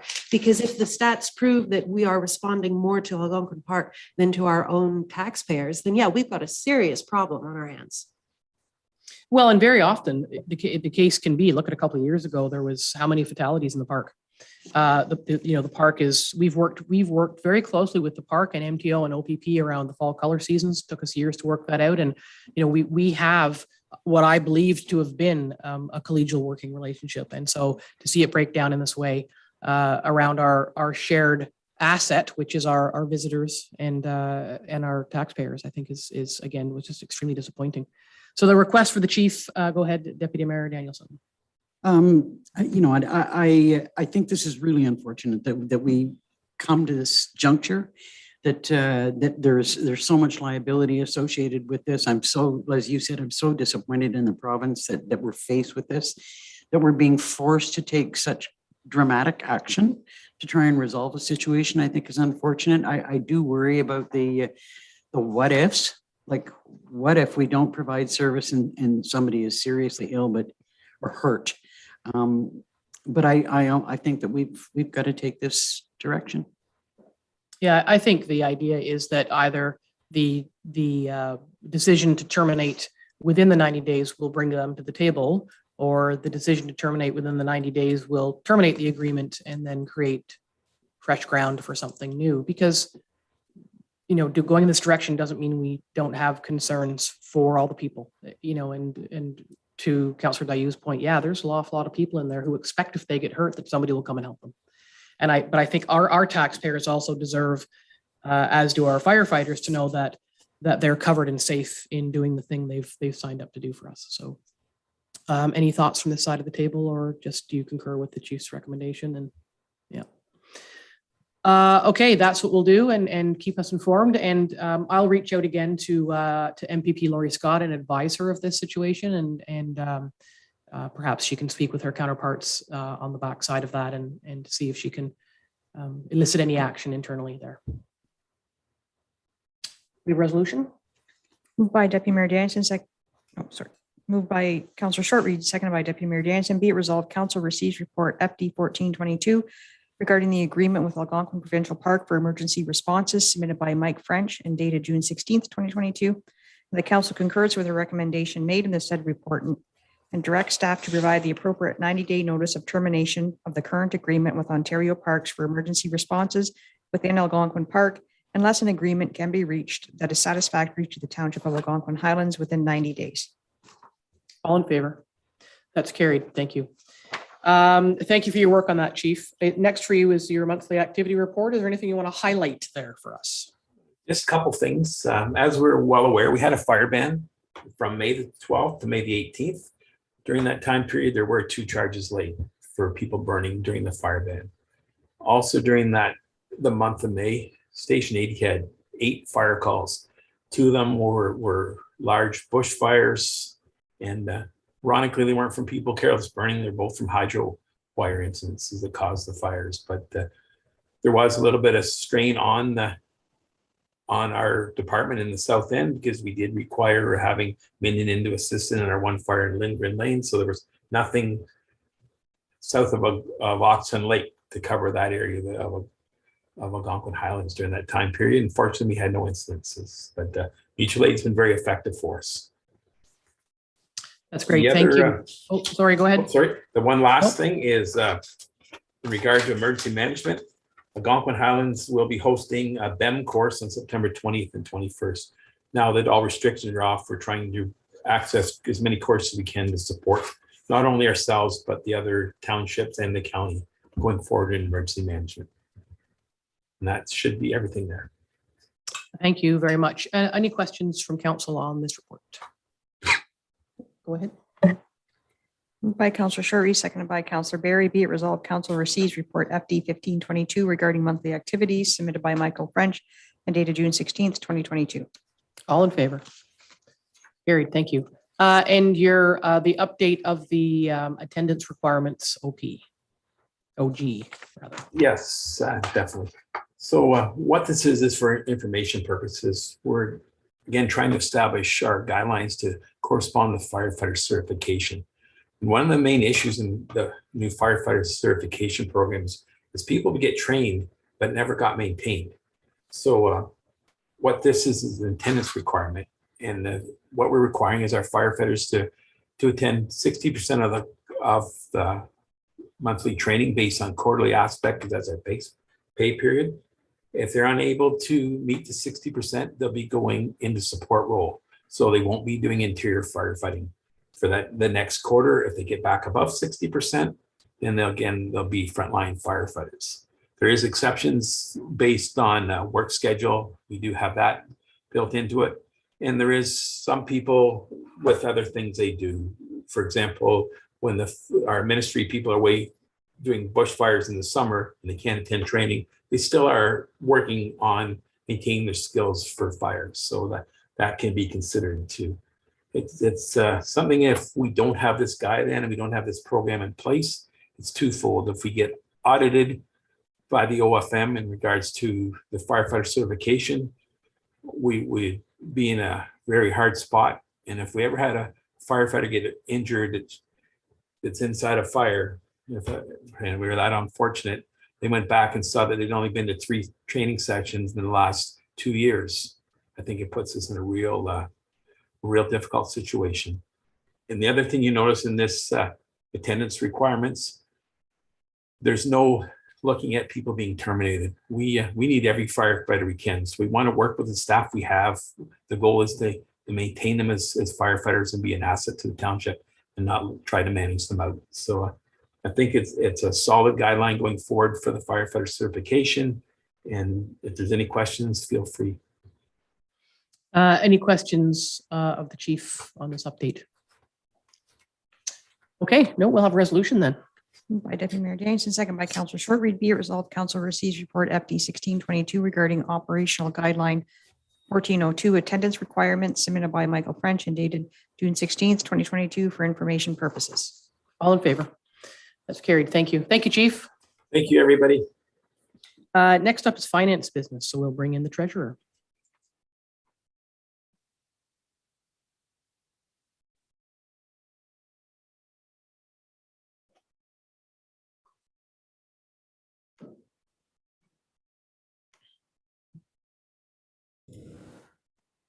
Welcome back, Jeannie. Thank you, and good afternoon, everyone. First up for you is the surplus funds. A little bit of a windfall there. Yes, it certainly is. Thank you.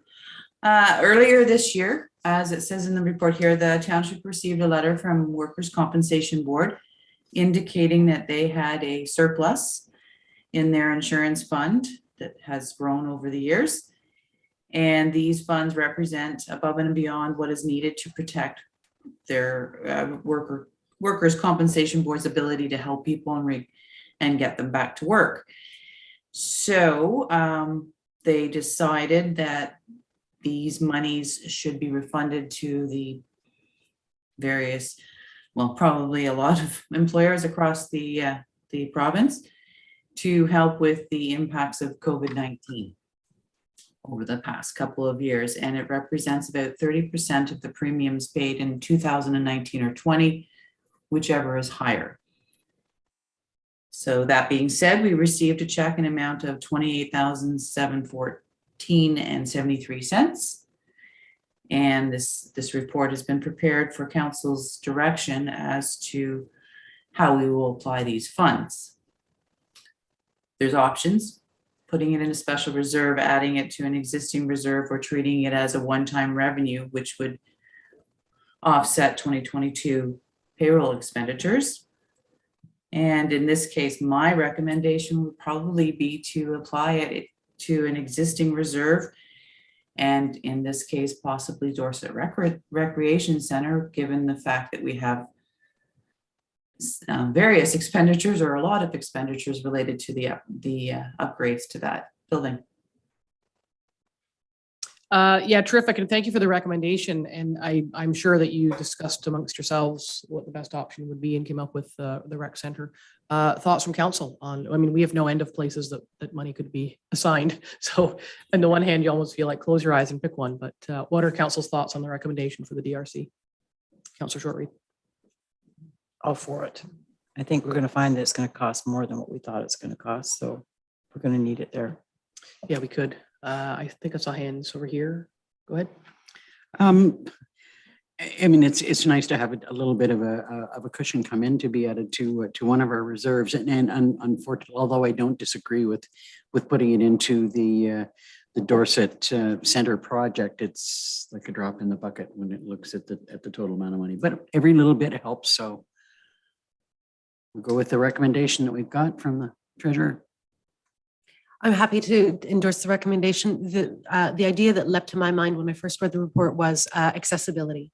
We've got bits and pieces of accessibility projects out there, and this might be a nice little add-on. It just keeps in the spirit tangentially with WSIB, keeping things safe and open. But I'm happy to go with the recommendation. Yeah, I mean, and keep in mind too that the reserves are ours, and if something came up, we can move things around inside if we had to, if we found it necessary. So I think, Jeannie, you're hearing concurrence for the recreation center project as a little bit, as Liz says, a little bit of a drop in the bucket, but every little bit helps. So thank you for that, and we'll have a resolution. Moved by Counselor Shartley, second by Counselor Barry. Be it resolved, council receives report TT 1622 submitted by Gene Hughes and dated June 16th, 2022, related to the WSIB rebate of surplus funds, and further the council approves the funds to be allocated to the Dorset Recreation Center Project Reserve. All in favor? It's carried. Thank you. Next up is just an amendment to the tax schedule, which is just a little tweak there. That's correct. Any questions of Jeannie on this? Doesn't have any impact on everybody else, so it's just an internal change. Go ahead. Moved by Counselor Shartley, second by Counselor Barry. Be it resolved, council receives report TT 1722 submitted by Gene Hughes and dated June 16th, 2022, regarding required amendments to the tax rate bylaw, and that council hereby directs a bylaw be brought forward to adopt the amended 2022 tax rate Schedule A. All in favor? That's carried. Thank you. Account summary. Any questions of Jeannie on the account summary? We'll have a resolution then. Moved by Deputy Mayor Dennison, second by Counselor Shortreed. Be it resolved that council has reviewed the expenditures incurred as set out in the account summary report TT 1822 in the total amount of $650,843.06 and hereby approves payment of same. All in favor? Carried. And the quarterly financials summary, which we've always received it, but now it's just coming out in the agenda, which is a good thing. Any questions from council on either its addition or its content? Go ahead. Moved by Counselor Shortreed, second by Deputy Mayor Dennison. Be it resolved that council receives report TT 1922 submitted by Gene Hughes and dated June 16th, 2022, regarding revenues and expenditures as of April 30th, 2022. All in favor? It's carried. Thank you. Thank you, Jeannie. Thank you. Administration business is next, and we have first up, we have a set of draft minutes from the Stanhope Museum. Are there any questions on that? We'll have a resolution, please. Moved by Counselor Barry, second by Counselor Shortreed. Be it resolved, council receives the draft May 16th, 2022 Stanhope meeting minutes as information. All in favor? That's carried. Thank you. Second item is the communications plan recommendations. So we'll bring in Mr. Ingram.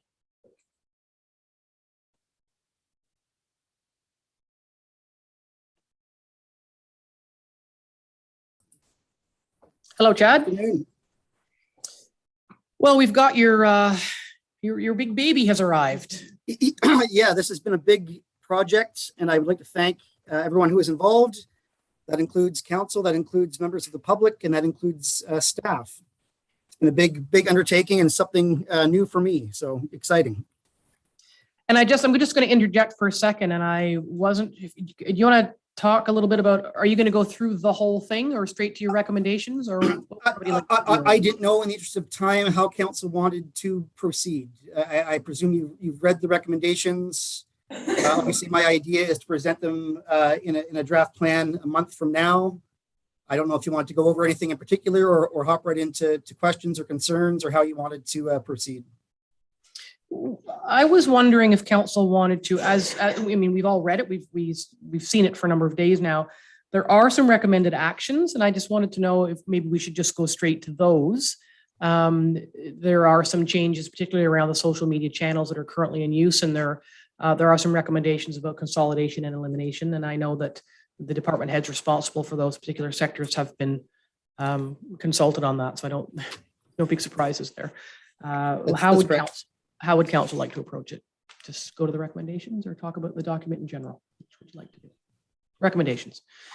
Okay, then it sounds to me then the first set of recommended actions are on page 8, which are within the county. And I think, I don't know that anything there would be sort of disputed or argued. That's joint social media and print campaigns, creation of a county communications working group, making sure we keep airport and trails connected with county tourism, because they're both important there, and partnering with the library to continue to share that news there. Our library system is really worth, sharing the news about. So just within the county, those are the 4 thoughts on those.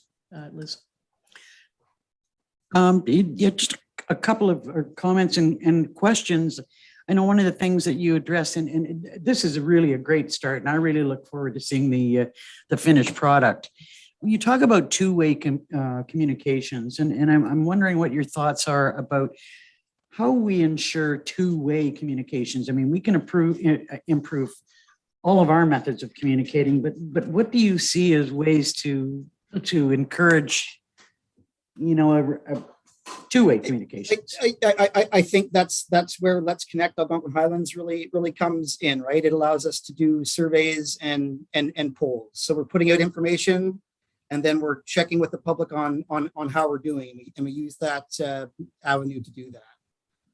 Sort of facilitating an ongoing conversation, and we make improvements based on that feedback.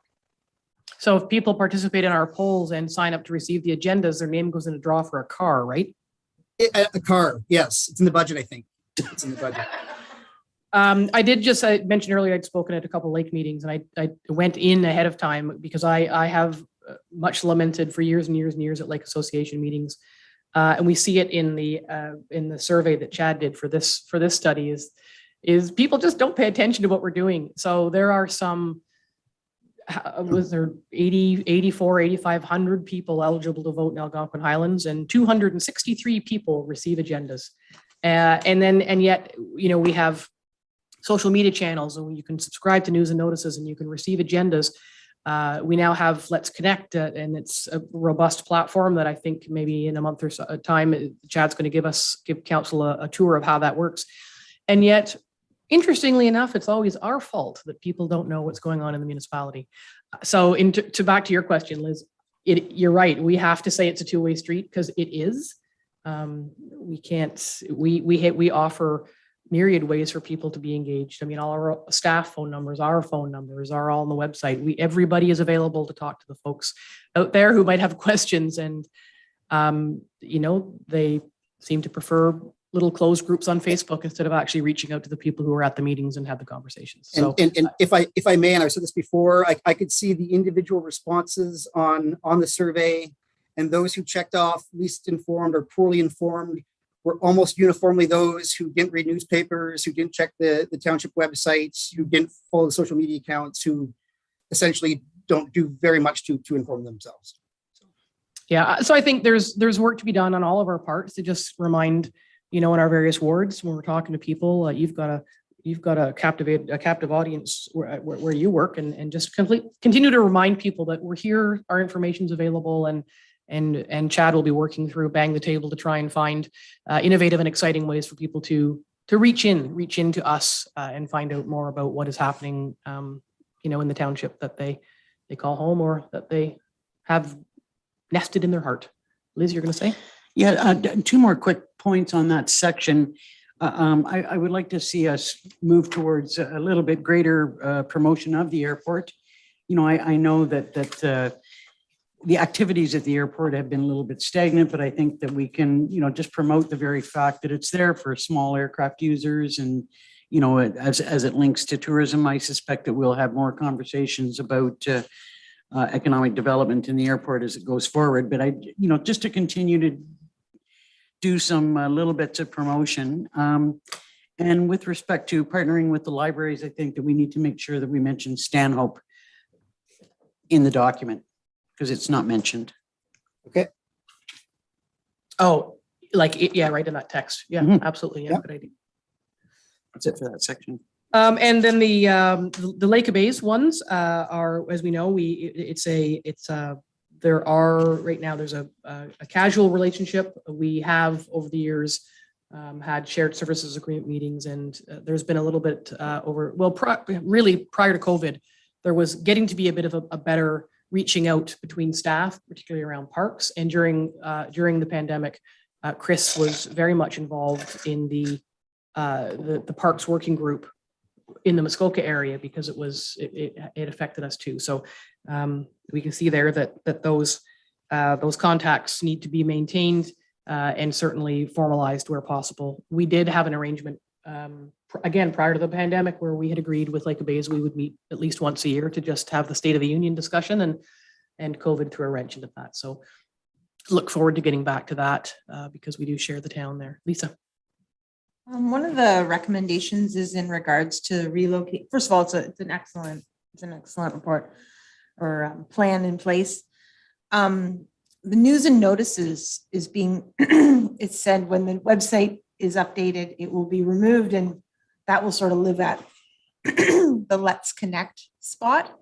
And I know personally, I've heard so many people say that when they go to the website, the one clear spot that they go to is that news, because it is a bit of a scrolling thing that takes them to locations that are kind of current.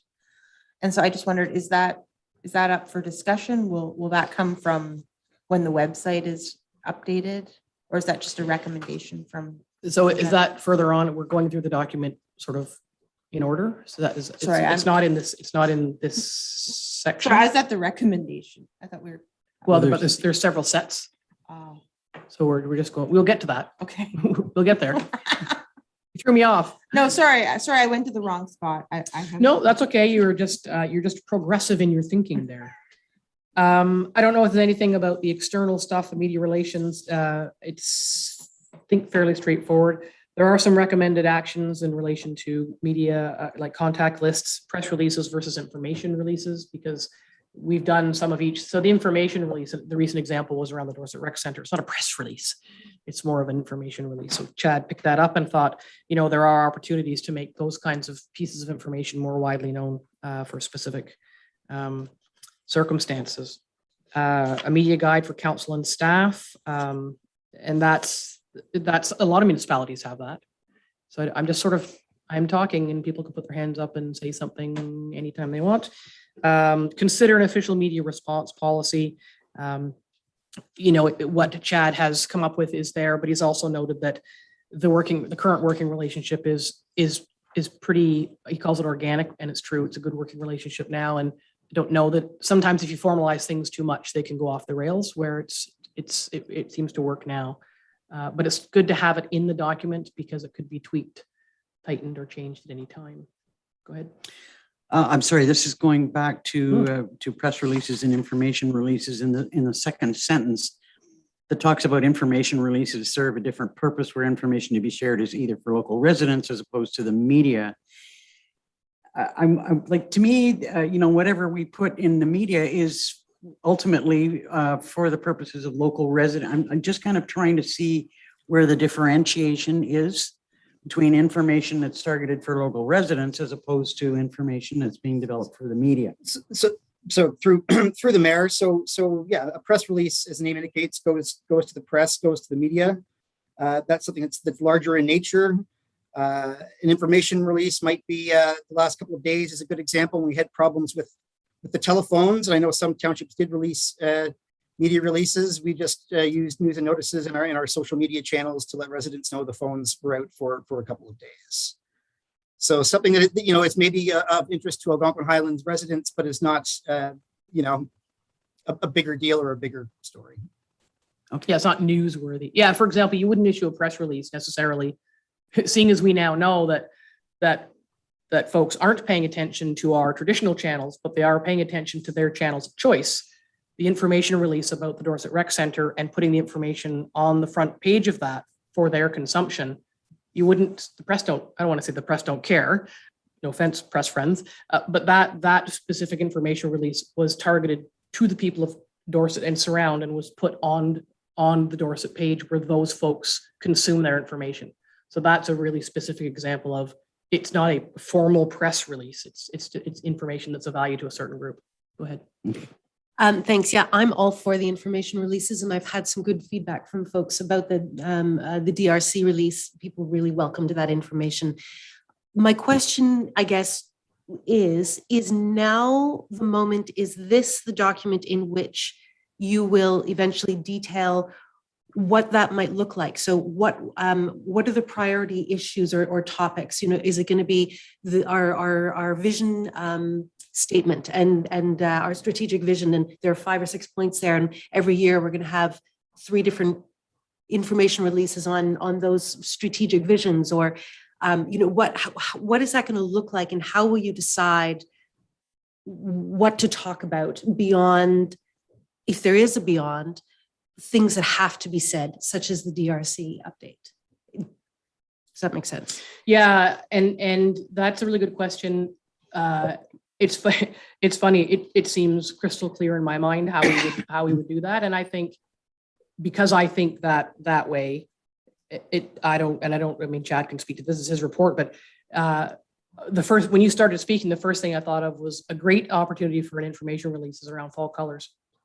And let folks know that what dates the barriers are going up, and those that may not necessarily be a press release, but it's a really important piece of information for the community. So there will need to be some thought, I guess, on what that criteria or parameters would be. I don't know if we can make a list and say, oh, we have to do this and this, because things come up all the time, but it's a really good question.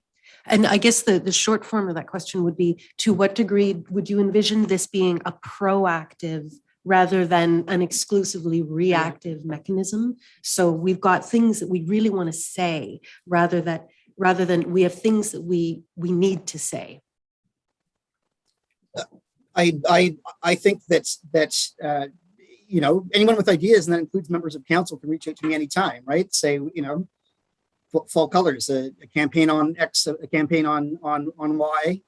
I'm not sure if there needs to be a formalized, planned list. I think that things can be suggested as we go along. And we're doing that. I think we've picked up really quickly on that around the council table, where how many times since Chad's job has been created that we just say, like, share the road. Give that to Chad. Just give that to Chad. Right. Yeah. And I think that will grow with the job. And I think that now that you've said that, now that's going to be top of mind is, let's think too, if we're talking about something at the table and we think, that should go out, but it's not a press release. So we've created an opportunity for us to share important information ahead of it as a proactive instead of reactive. I think that's a really good point. So we'll leave that with Chad and put his thinking cap on around that. Okay. Mm-hmm. Lisa Berry. This was mentioned earlier, but I do wonder, in regards to the low engagement, how can we make that better? Like, I think instead of being disheartened that there isn't enough engagement, is there a way that, aside from the communication plan and all these things, like, is there a way that we can engage, like, so people know how to get on this and subscribe? I know we're doing it all, but is there, aside from like prizes and that kind of thing, I just wonder, is there other townships that are having community engagement? I don't know. I mean, it's like, Chad, what are your thoughts? You had talked about more contests and stuff. Your little contest about the local landmarks. Yeah, the local landmark showdown, as we called it. So people voted between the Tower, the Log Chute, and Buttermilk Falls. That was the most popular thing that we've done on the Let's Connect site so far, and it earned about 50 additional registered subscribers. It was incredibly popular. Right? There was no prize. It was just strictly for fun, and people really liked it. And so I want to do more things like that, parks, or do a different landmark one that's all stone buildings, or, what have you. People like stuff like that. It's fun. And there doesn't have to be a car or a sweater at the end necessarily. And I think doing more fun things will get people engaged, and then you have the audience built when you want to tell them, more serious things. Well, and perhaps then through the fun parts, is people might realize that there aren't dragons there. I think everybody's concerned about, if I give someone my email address, I'm going to get an email every day telling me to, do this or remember that. And that's not what this is about. It's providing them an opportunity to join a portal where they can find, a litany or a plethora of information. I'm going to go to Jen because she's on a time constraint today. I am, and I do apologize that I will have to slip out a little bit early due to family constraints. So apologies, especially now, because this is such a fun topic to talk about. And I hesitate to walk away from it, but I do have one overarching thought, if that's all right, in case I don't get to the very end. Yeah, and don't forget too that if you have additional comments that you can talk to Chad, or we can meet or something, because I know that the development of this plan was something that was pretty important to you. Yeah, absolutely. So the thought I would have upon departure is, I really like the clear-cut functional elements of this plan. I can really see the how. The piece that I would like to hear more about from Chad, and if there's a space in this document, or whether it belongs somewhere else, I don't know, which is how do we use this plan and Chad's presence to help to build our external identity? So what, do we have an identity? Is it all about our nature? Is it about our adherence to environmental protection? Is it about any number of other things? And when we first spoke about, when you were just a seed in our eye, Chad, years and years ago, when we were first considering creating this position, I remember we discussed, for example, New Orleans, how the New Orleans municipality is both a government structure, but it is also a leaping off point for the New Orleans culture. So how the New Orleans municipality sends out information, how its website is shaped, and what it offers, and the images that are there. They're all built around the New Orleans brand. And I really can't stand the word brand. I much prefer the concept of an identity. But basically, how can this plan support an identity that we as council, staff, the community, whoever is involved, comes up with as being the Algonquin Highlands identity? And that is beyond just logos and images. It's also, what kind of language do we use in these information releases? Are they really cut and dry? And so this is what's happening, and or is it more lively? Is it more folksy? Folksy. Like, what is it? Yeah. And it can be any number of those things. I think arguments can be made any way, but is there a decision, a proactive decision on what that identity will look like? Or are we going to default to something? I mean, I don't know. And that's the one part of this plan that I would like to hear more about, maybe either in the next draft or in a conversation. But how do we create that outward facing identity? And then how does that identity find its home in all of these fabulous functional pieces that are written in the plan? I'm going to suggest that when we get to item 16F that I've added to the agenda, the working group for the cultural plan, that there's a link there.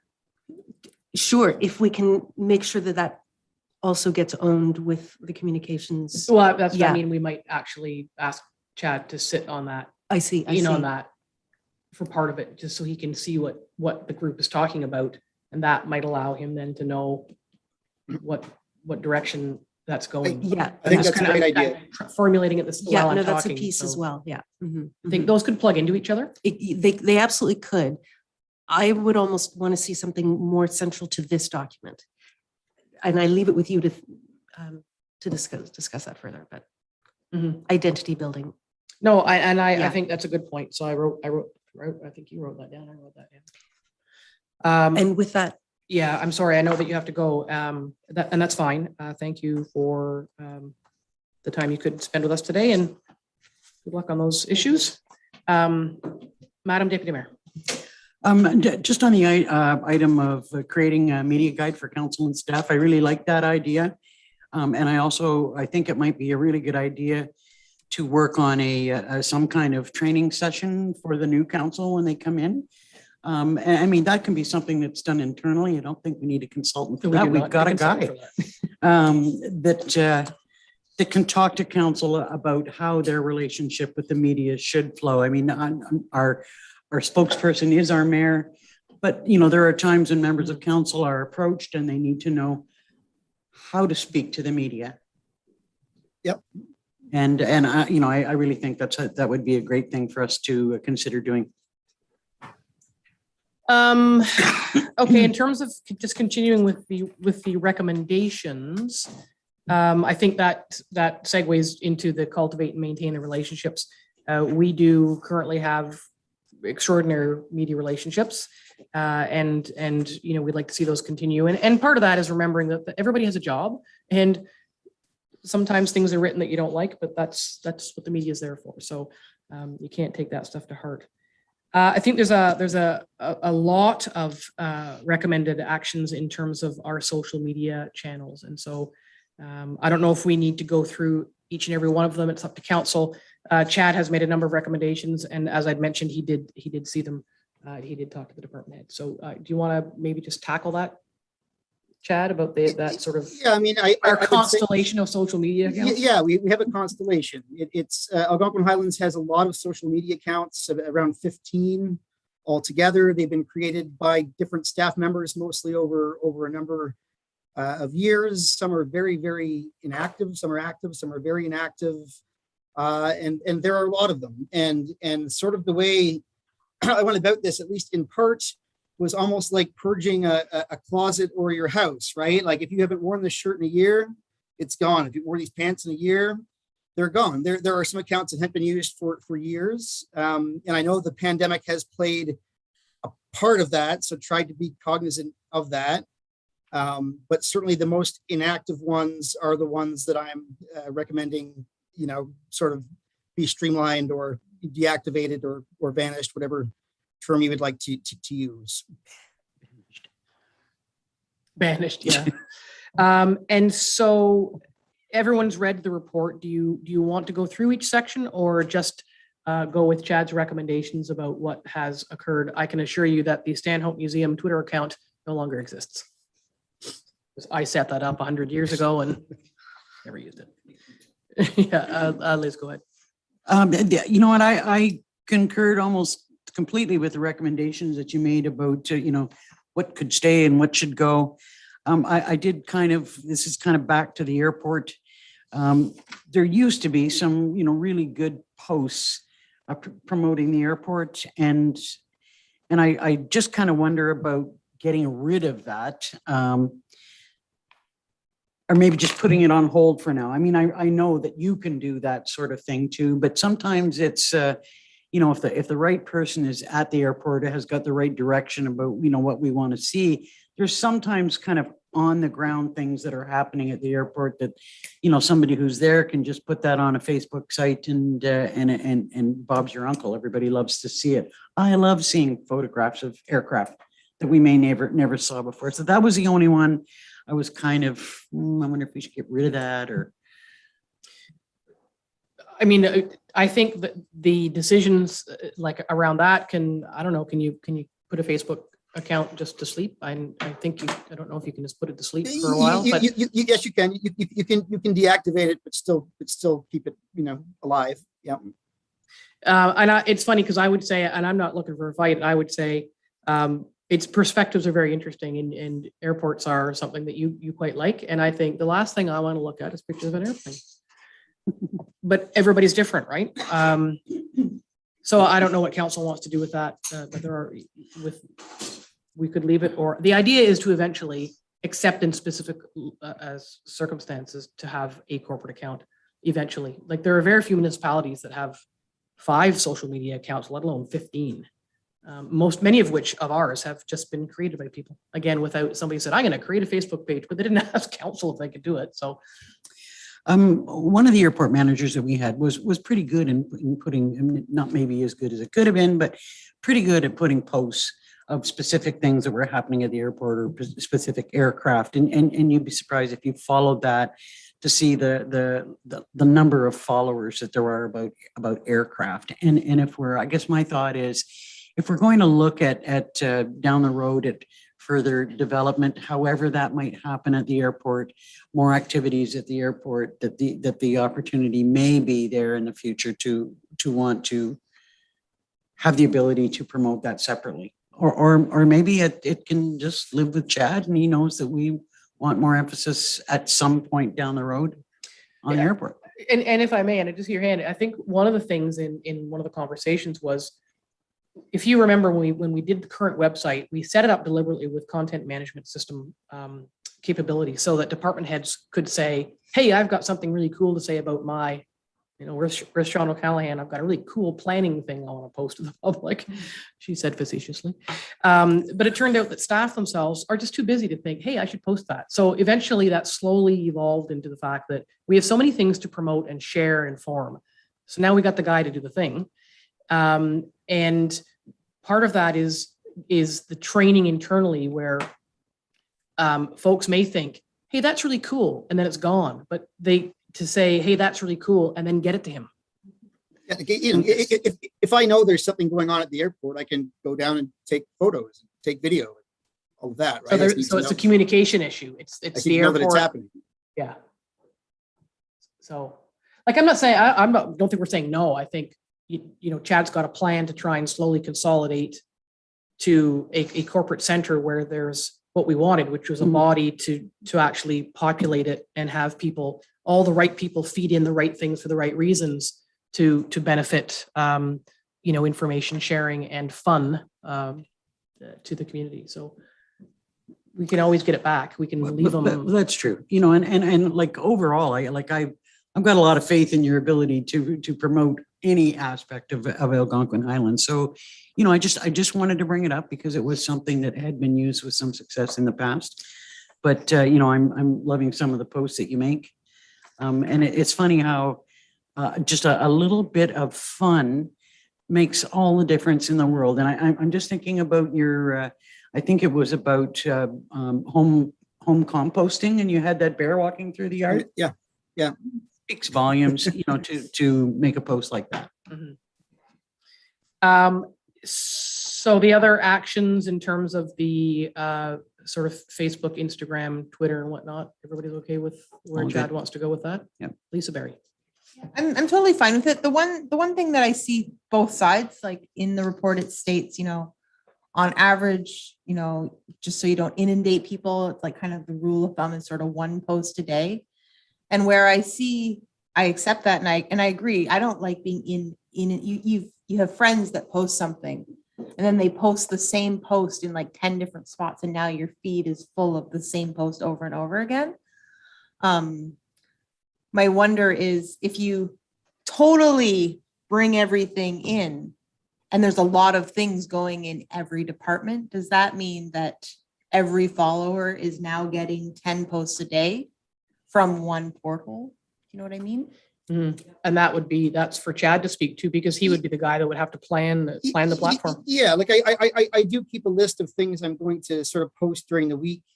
Facebook, I do typically 2 to 4 posts. Same with Twitter, Instagram less, because you do want to be cognizant of saturating people's feeds.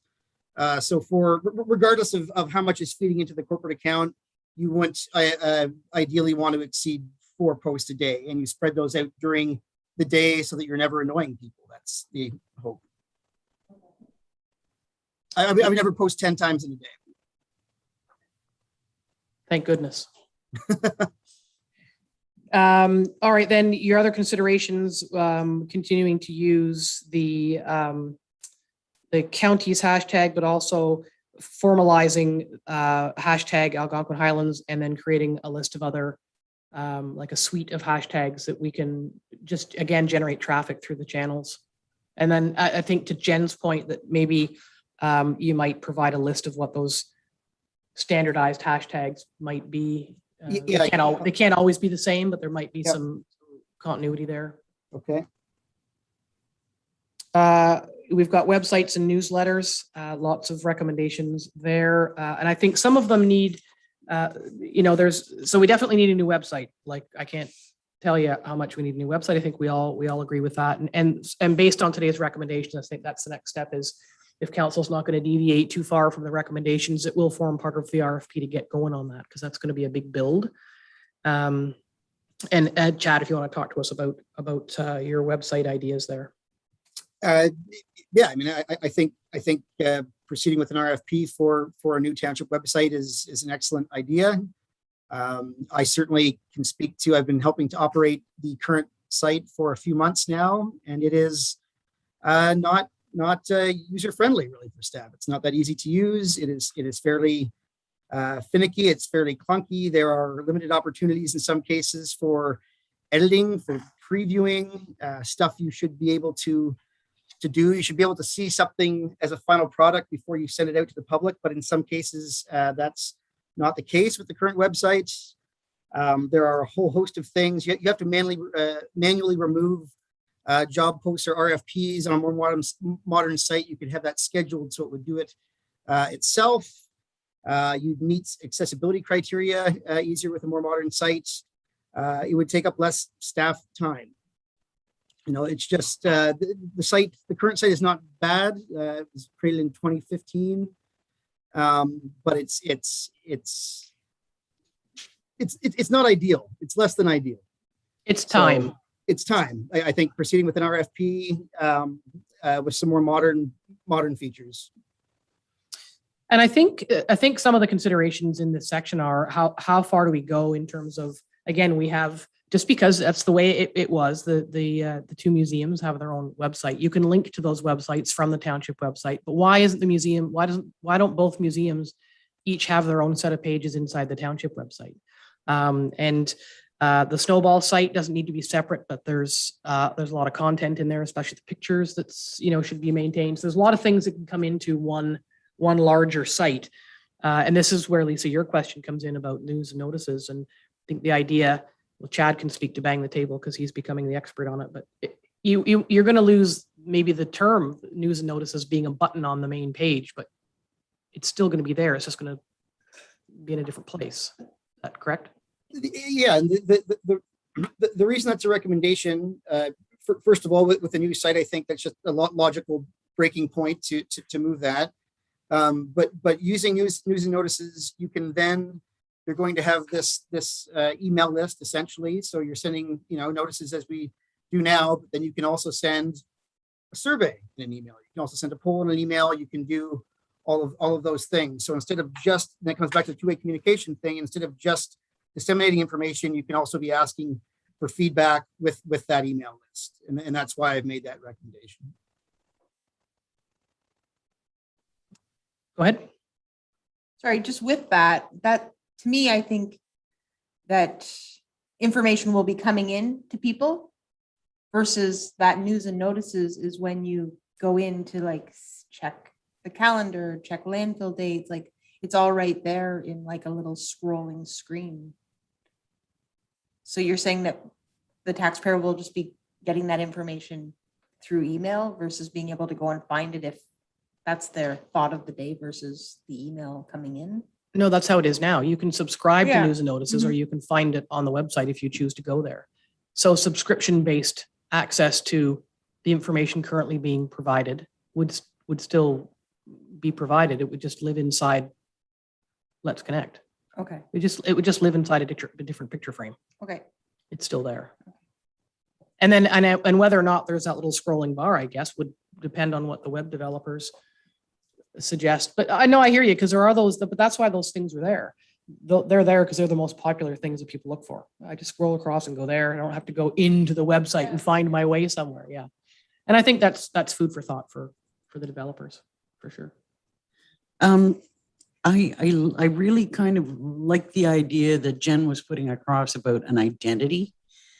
The timing of us determining precisely what our identity is going to be, or how we're going to move forward with that, and integrate it into a new website, which may come sooner than us landing on a particular identity. I'm just kind of wondering how we're going to work that, because I see some value in that. There is absolutely value. I would think the council could easily have a conversation before an RFP ever closes.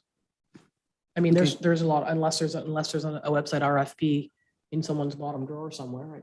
It has to be crafted to reflect some of the opportunities that are in here. And there are certain things that I think Chad would have to go through and work with Angie to say, well, this is what we heard. And, it would be up to a web designer to say, yes, there'd be a scrolling bar, but in order for them to be able to answer that question, you have to put those questions to them. So that's what today's conversation is about, is to provide the groundwork to create the RFP to get back what it is we hope to get. And in the meantime, there can be a conversation about that identity.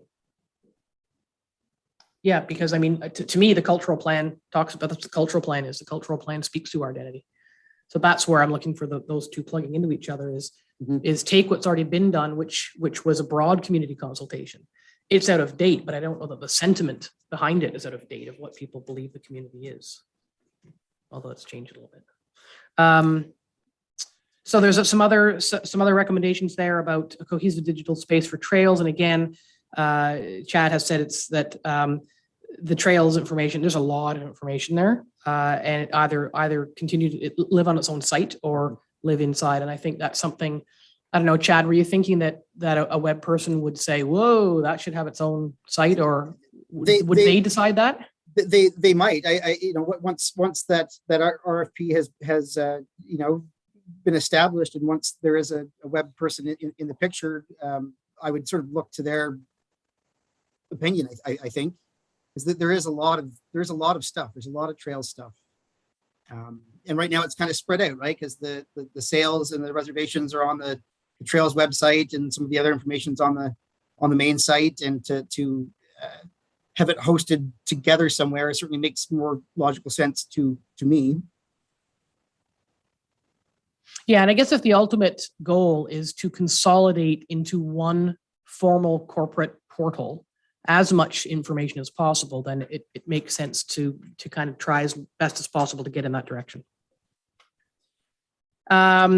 Okay, and is there anything else? And we talked a little bit about the snowball site. It can find its own home inside a new site. The pictures are hilarious, and I think that there's a real value there considering the length of time that event's been in place. We don't have any other event that's been in place that long. You've got some council stuff. Some recommendations there. Anybody have any thoughts or additions or comments, questions for Chad on what he said there? Live streaming will continue, public education resource. And that is true. People do not understand the difference between what council does, which is govern, and what staff does, which is manage. And I've just added here and promote it. So, there's no end of things for Chad to provide for the public for their unfettered entertainment. Social media presence, and you've put this in here, but it also for counselors, there's some information in our other existing documents, but this just sort of formalizes the fact that you could have your own page if you wanted to, I think, and you'd be just bound by the other documents. And then we've got other accessibility crisis and Oxton Lake and Lake associations, and I think we need to make sure that we emphasize lake associations and other community organizations.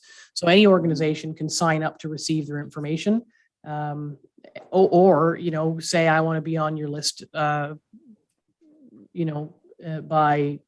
making sure I get the news and notices and know what's going on. So again, that's incumbent upon those folks to do that.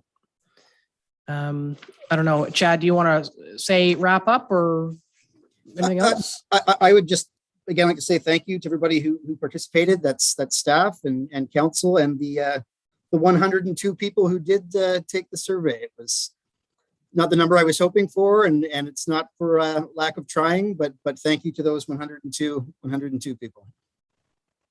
Yeah, absolutely. And I think it's important that, again, it speaks to the fact that we feel like we're just doing all these things to send our information out there, and how come people don't know? And yet the fact is they don't. And so we'll leave it in Chad's capable hands to find the magic, to wave his magic wand around that, to try and get folks to be a little more attuned.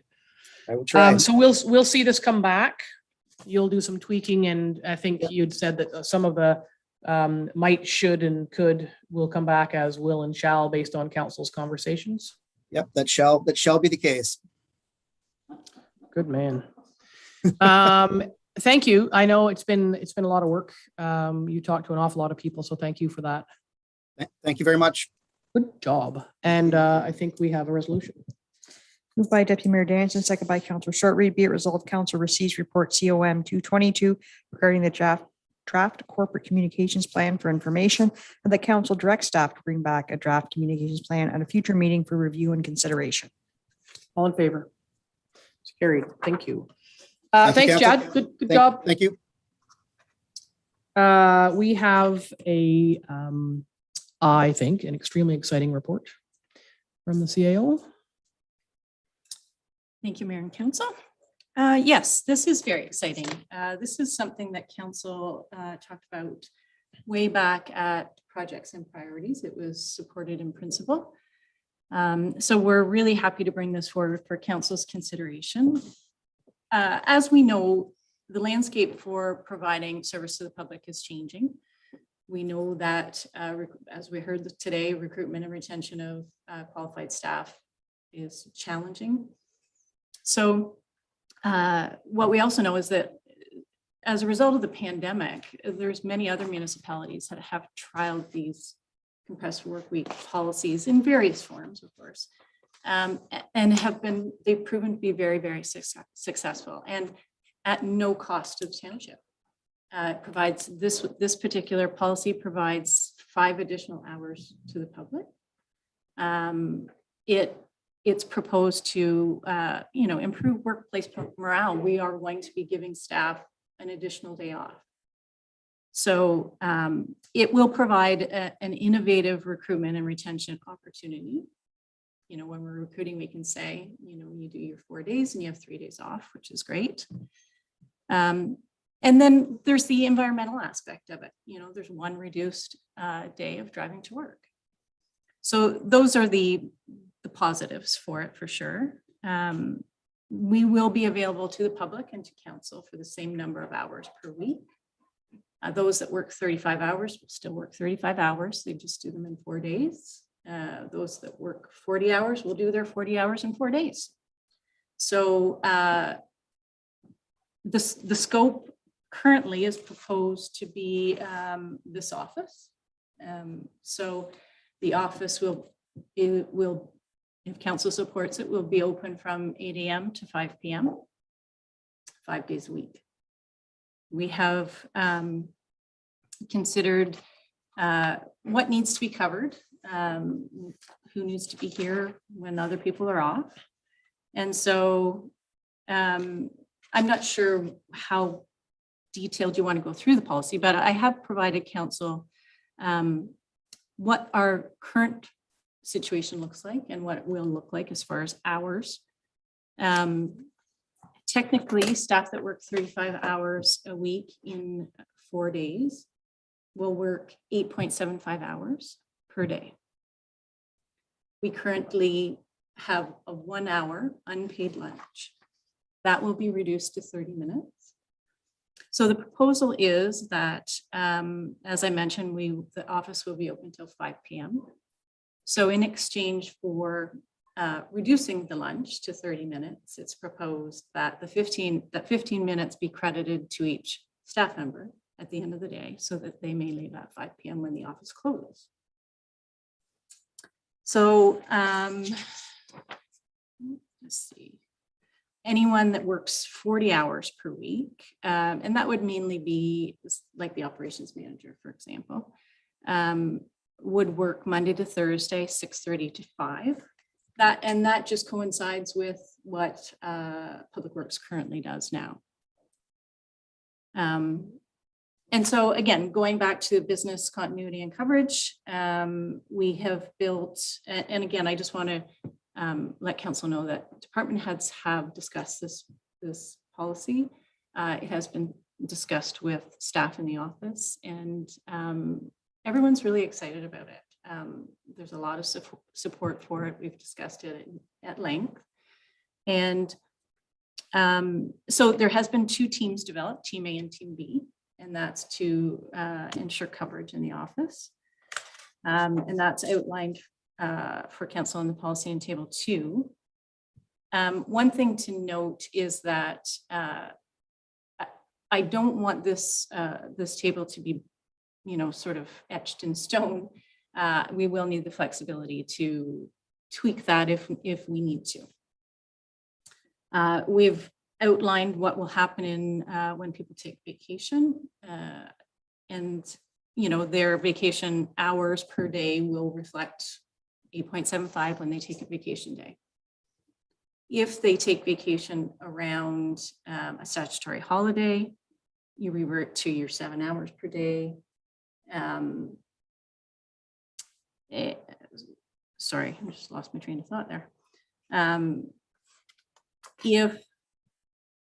If during the statutory holiday weeks, staff will revert to their 7 hours per day, each team will again, to ensure coverage in the office, say after a long weekend on the Tuesday, one team will come in at 9 to 5, one team will come in at 8 to 4 to ensure that the coverage is there.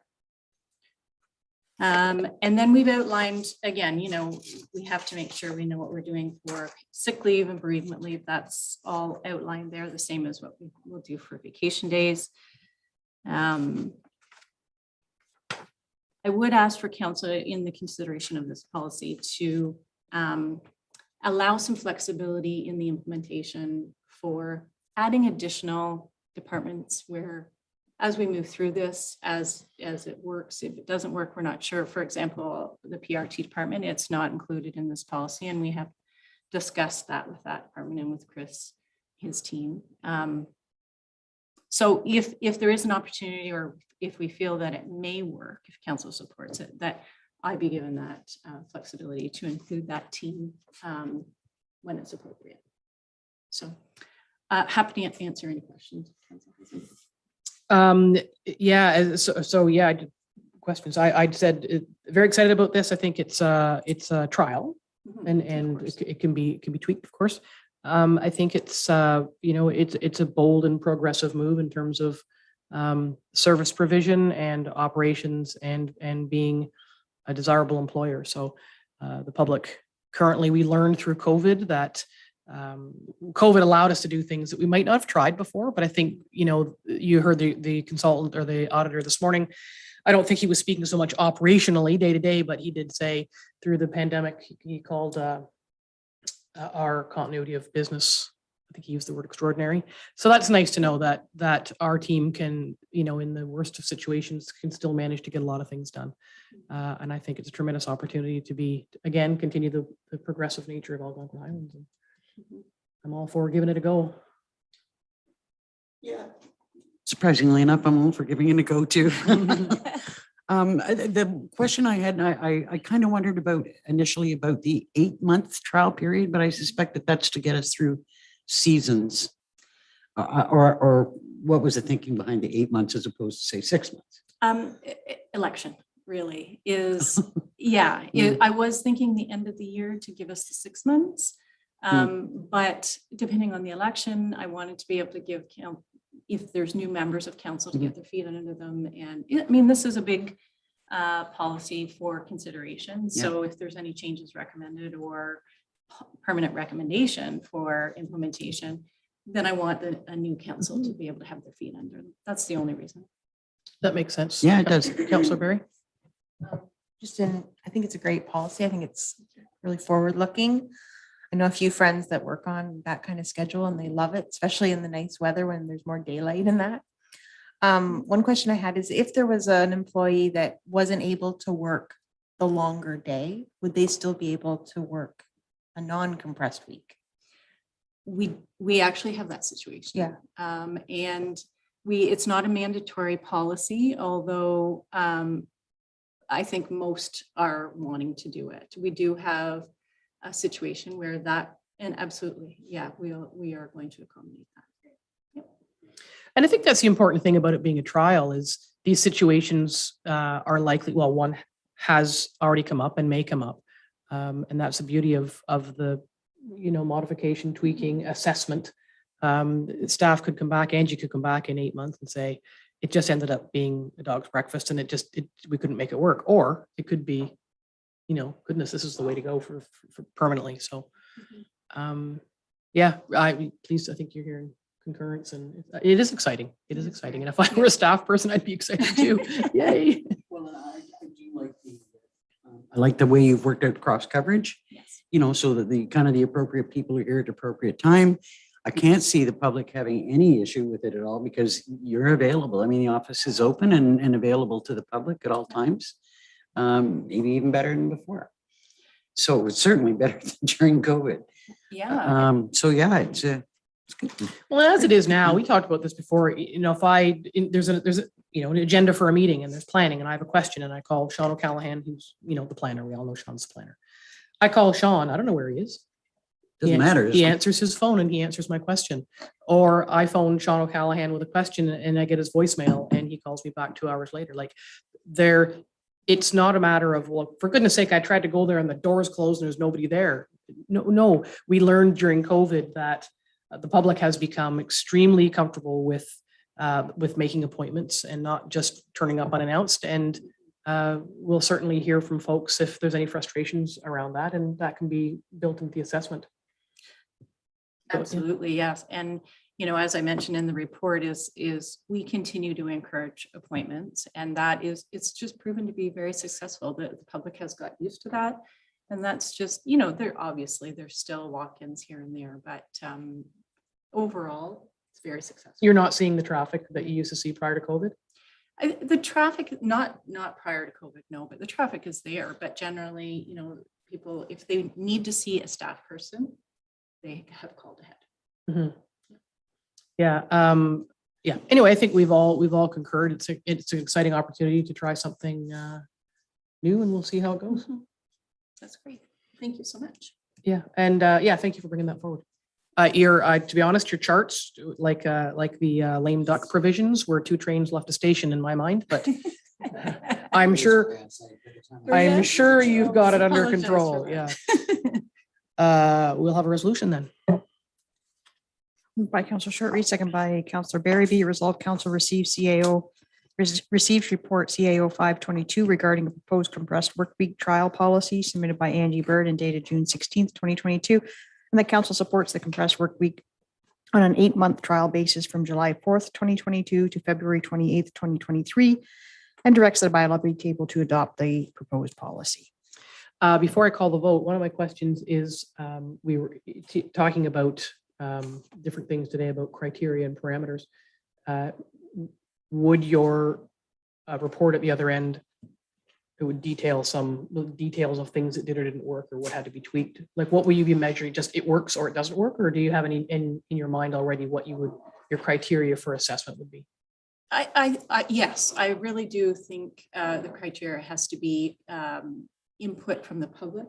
If we don't have any complaints or questions about staff not being here or not being able to reach them, and also the input from staff. Do they like the long days? Some people may not. Once they're doing them, because yeah, they are longer much, yeah. days. So yeah, we'll establish probably a little bit more criteria than that, but that's the idea is to evaluate what the public thinks and what we as staff think. Yeah, and I hope that the public, and I'm saying this out loud on purpose, the public feedback needs to be around service provision, not just I don't like it. It has to actually Absolutely. be quantifiable, that there was things that they and couldn't for whatever reason. So all right, you've heard that resolution. All in favor? That's carried. Thank you. Next up is the clerk's report on green burials. This is coming back. This is the same bylaw we saw before, because the Green Burial Society, whom we asked to weighed in rather quickly. Yes, as council recalls, they received a draft bylaw which included a green burial section that staff had researched and put into the draft at their May 19th meeting. The Green Burial Society reached out to council and requested they deferred their decision on the 19th regarding that bylaw or that section so that they could review it. Council did defer the decision, and staff had advised at that time that due to the notice requirements and the circulation, that the Green Burial Society could review it and that staff would bring it back in the spring of 2023. Staff reached out to the Green Burial Society and advised them of that. Following that, the society reached out to council and is requesting their consideration to make a decision before October. And they did provide their comments around the green burial section. And I did attach the previous bylaw so council could see the entirety of what was there before. And the Green Burial Society is requesting just the removal of the provisions to allow the cremated remains to go into the green burial section. So staff is just seeking council's direction if they would like that brought back. Now, it will delay the sale of the columbarium niches. Staff's hoping to have a draft back at the July meeting. And then I would advertise and recirculate and all of that during the next month or so, if I'm able to get the bylaw put together. And then it would go to the BAO for approval. So it will delay by a few months. But it'll be all encompassing, then it won't be piecemeal because the green part will be in there. No, everything will be in. Thoughts from council? The green folks came back rather quickly on that one point. So any contrary thoughts to what they're asking for? Great. I'll have a resolution then. Moved by Counselor Berry, second by Counselor Short-Reed, be it resolved, Council receives report CO 1822 regarding green burial provisions for inclusion in the cemetery bylaw submitted by Don Newhook dated June 16th, 2022, and that Council directs staff to bring back a bylaw to the July 21st meeting, which includes provisions for the green burial section with the exclusion of cremated remains being permitted in the green burial section. All in favor? That's carried. Thank you. That's good. That's nice that that came back so quickly. The next item is just letting you know that we know that there's the updated fees bylaw is in the bylaw section. The next item is the one that I've added, which is the cultural council had supported in budget discussions an updating of the cultural plan. Firstly, with respect to further and more clearly identifying First Nations, and as part of our Truth and Reconciliation commitment. And secondly, that it's a number of years old and the community has changed, a little bit. There's been some frustration on that committee because the way the current plan is written, the committee, it can't do anything, but it also can't tell anybody to do anything. So it's been frustrating and everybody agreed. So as we did with a lot of committees, we lost some folks during the pandemic, folks who had, are not coming back. So there isn't really a quorum, but there is a group of people who have said they would meet and we tried to meet, but my error, there was no quorum. So I thought appointing a working group, I think you get around quorum with a working group, don't you? Do you still need quorum in a working group? The working group is only 5 people, so it's not a committee of 9, 2 or 3 of whom have said, I'm not going to be on that committee anymore, thank you very much, which affects your quorum based on that. So Norma Goodger, Jim Blake, Cheryl Sherwood are the public members who agreed, well, they're appointed through their various organizations, agreed to get together to provide some recommendations for council. And myself and Councillor Dayu are the council reps on that. So those 5 people would get together and just bring forward review the existing plan and make some recommendations for council to say, yes, that's what should go. That's the basis of what should go into updating the cultural plan. And then also an opportunity for that identity situation too for communications. There's a real opportunity there to blend those together. So I'm asking for council support in just the appointment of that smaller working group, just to get this moving because it's June and, those recommendations would need to come back so that council can decide what to do with them in terms of updating that plan. Any questions, comments, concerns? Okay. Moved by Deputy Mayor Jansen, second by Councillor Short-Reed, be it resolved that council directs a working group be established in order to review the mandate of the cultural plan and make recommendations to council towards the updating of the plan, and the following members be appointed to the working group: Mayor Carol Moffat, Councillor Jennifer Dayu, Norma Goodyear, Jim Blake, and Cheryl Sherwood. All in favor? That's carried. Thank you. Planning is next, so we will bring in Mr. O'Callaghan. Speaking of Mr. O'Callaghan.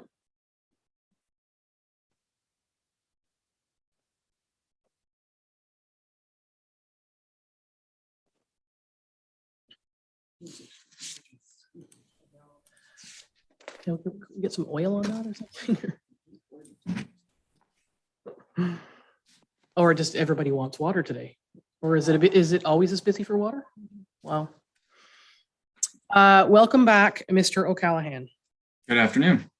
The show is all yours. First up is proposed shore road closing Jurassic on Kawagama. Yes, this is an application to close the shore road allowance in front of this property. It is on Kawagama Lake and there's nothing really of note. Would recommend that it proceed through the regular process. Any questions from council?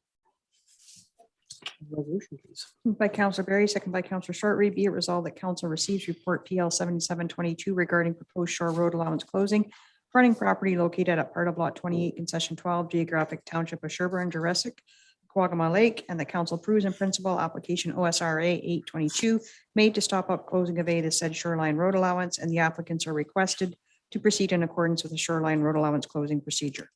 All in favor? It's carried. Thank you. Shore road closing for Holdcroft on Cushog. Yes, this is another application to close the shore road allowance in front of this property. And again, nothing of particular note and would recommend it proceed through the regular process. Any questions or concerns from council? resolution, please. Moved by Counselor Short Reed, second by Counselor Barry. Be it resolved, Council receives report PL 7822 regarding proposed shore road allowance closing, fronting property located at part of Lot 2, Concession 7, Geographic Township of Stanhope, Goldcroft, Cushag Lake, and the council approves in principle application OSRA 922 made to stop up, close, and convey the said shoreline road allowance, and that the applicants are requested to proceed in accordance with the shoreline road allowance closing procedure. All in favor? That's carried. Thank you. Next up for you is the shore road allowance closing policy. This is coming back to, we had some questions about a particularly substantial closing cost. So take us away. Yes, so back in April of this year, council did receive a request to waive the policy to sell a proposed shore road allowance at a reduced amount. So from that meeting, council requested we review our policy and come back with some options for council consideration. So in my report, I have put forward 3 different options. The first being to cap the sale of a shore road allowance at 1 acre, or at the cost of 1 acre of land, which at the current rate of 70 cents a square foot would equal just over $30,000. Option 2 would be to sell the any area of land beyond 1 acre at half of the current rate, so at 35 cents a square foot versus the 70 cents a square foot. Or option 3, where the applicant could make a request to council to close only a portion of the shore road allowance that they wish to close. Of those options, staff would recommend either option 1 or 2. I think it is in the best interest of the township to sell the entire shore road allowance so as to not create any irregular lot lines. But I'm happy to answer any questions if council has any. Thank you. Yes, and I know, look, her hand is already in the air. My apologies, Sean. Communications between the town office and anyone from outside has been difficult over the last couple of days. This is not exactly what my understanding of what we were looking for the last time we talked about this. And I totally concur that I don't think that we should be selling, except there are extraordinary circumstances, sections of shore road allowance. So we end up with little its and bits of pieces of land all over the township. They're hard to keep track of. We can do nothing with them. There's bound to be, we've already got issues with land that we own that people use. I see all kinds of problems that I don't recall us asking for a different pricing structure. And my problem with it, I could see from that one particular application that we looked at that where the cost was extraordinary. It's also a lot of waterfront property. When I think about what people have paid to date, right or wrong, whether the price was a good price or extraordinary, or, we've been charging people, the certain rate for ages. And we're now going to sell it at a lesser cost when actually the value of land is higher. I got a problem with this. I just do. I can't see us reducing the cost now. And I'm just not sure how to resolve this problem. As you know, I voted against the decision that was made about selling a portion of the property in question that brought this to our attention.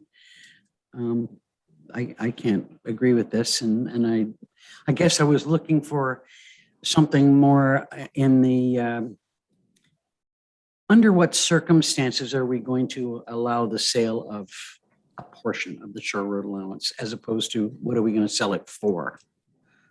Oh, I see. Mm-hmm. What special circumstances would lead us to say, okay, like there's conflicts or that. Yeah, it's an interesting point. When I think about this, I read this report and thought similarly. I don't. It is the most valuable land we own, and market rate is market rate for anything right now. But it does make it awkward when council decides in place of what policy normally provides for, because that's what we always say. Blame the documents, not the people. And so what we asked for, because of an awkward, almost one-off situation, I also didn't think that we were going to come back with, I didn't know, we asked for options. I'm not really prepared to cap or reduce the prices, but similarly to you, I don't know what I want. I also don't think it's fair to have anybody be able to make a request to council and then council be the ones that have to say, you don't get it, but you do, and you don't, and you do. That's, so we've talked ourselves, we've actually painted ourselves into a bit of a corner. The upside is that we wanted to look at something different. We asked for options and Sean brought us the options and we've gone, ooh, maybe that's not what we wanted. So if we don't accept this, it's okay, but we looked at it. I mean, that's the outcome is we wanted to see what it might look like. We've seen what it looks like. I'm not hearing any objections that you love any of these options. And so I still see there being tremendous value in having explored it if we don't. But if you don't want to support any of these three options, which I will wait to hear from you guys first about that. What are your thoughts on the options, Councillor Barry? Sort of in line with Deputy Mayor Danielson was, it's a great report, but I think what I was expecting was more of in the review of the existing policy, what the exception would be. You know, we see things and you're given an exception. Now I see this is almost now wider open, which wasn't what I was hoping for. So that's just my interpretation of what came in, what was done, and I don't want to discredit any of the work that was done, but that's just my take on it. Yeah, and I think the current policy says that we don't, but we have the right to set aside, which is what we did last time. So the only option, if you wanted to retain the option to, this is I think the language you gave me, is you could change the policy to say, and council may consider. My concern with that is people are understandably going to ask for that consideration anytime they can, because right now you have to buy the whole thing, but I only want part of it. And there are some complicating factors. We've seen, as you said, conflicts like disputes between neighbors about little triangles of land and whatnot. And so we've had to make some difficult decisions. So I don't have any ideas or answers either. What's on your mind there, Councillor Shortreed? I think the report gave us the vision that what we have is fine and that this is the first time it's happened, at least for me, in 4 years, right? That somebody's come with this request. So it doesn't happen very often anyways. So I think how it works now is how we should keep it. Okay, Sean, what's rattling around in your head at the moment as you're hearing us wobble around? Well, yeah, my apologies. I guess I did misunderstand the direction of council. However, or we didn't make it clear enough. I think maybe we didn't clarify better what it is we were looking for. So, okay, but Councillor Shortreed does raise a good point. This is not something that comes up often at all. This is the first time that we've encountered such a situation. So, in my mind, the policy is working right now. When the amount of applications that we do receive for shore road closures and to only have one request, and in this case, it was a very substantial amount of land to be purchased. The policy does seem to be working in its current form. Mm-hmm. Yeah, and at first I thought, we're going to look like we know what we're talking about. But there's value in, this is the whole purpose of a council, is to have the discussion and, pick through the details and see what fits better. And it does feel, having seen this in this just a short bit of conversation, that it is an extraordinary circumstance. That was an extraordinary circumstance. And it may be better to continue to retain the option to set aside, as opposed to put in the document that you may, because I think it's putting in the document that you may, which could open false hopes, open the floodgates, because then who are we to say, well, like I said, you can have it and you can't, but we still have the option to set aside in situations that a group of people decide or determine are extraordinary, as we did in the last one that prompted this. I'm seeing nods. Go ahead. Yeah, just for absolute clarity, Sean, I didn't mean to suggest that you had done anything less than what we had asked for. And in fact, I think what it has done is let us see Oh, okay, like, we're good with what we've got. We actually are good with what we've got. Yeah. Our apologies, Sean. Not a problem. Well, I think it's still a good exercise. And so we are going to leave it as is.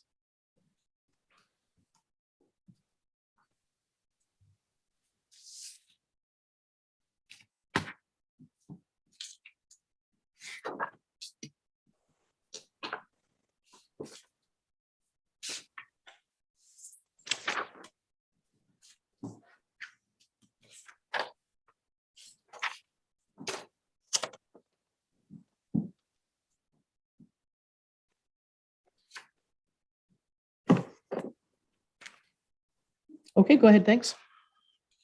Moved by Counselor Shortreed, seconded by Deputy Mayor Danielson. Be it resolved, Council receives report PL 7922 regarding a short road allowance closing policy submitted by Sean O'Callahan dated June 16th, 2022. And the council direct the existing short road allowance closing policy remain as currently adopted. All in favor? That's carried. Thank you.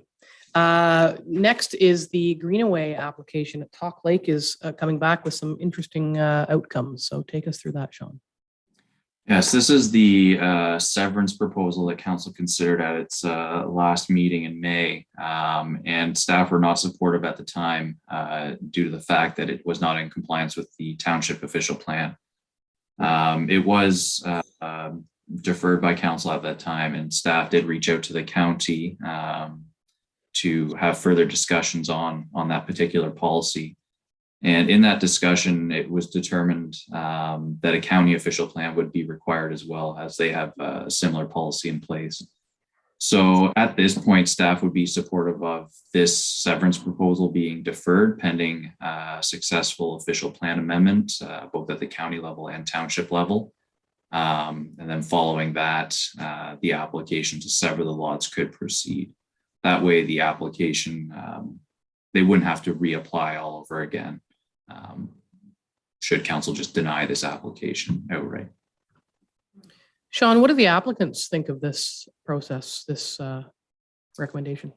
So I have had discussions with their planning consultants. They do have a slightly differing opinion, but they are looking at potentially reworking their plan, which may avoid having to go through a county official plan amendment, but the township official plan amendment would still be required. And if they can rework it successfully so that it's just our official plan amendment that's required, they're willing to do that? I believe the consultant is going to speak with their client, and I haven't heard back from them at this point. Okay, so it's a deferral, and I think that, that would include them agreeing that that's the direction they want to go. So any questions from council on that? Okay, go ahead.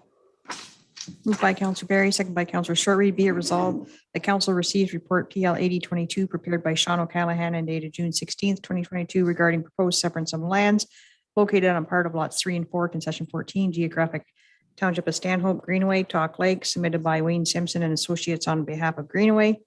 And further, the council deferred the matter pending a successful county and township official plan amendment. All in favor? That's carried.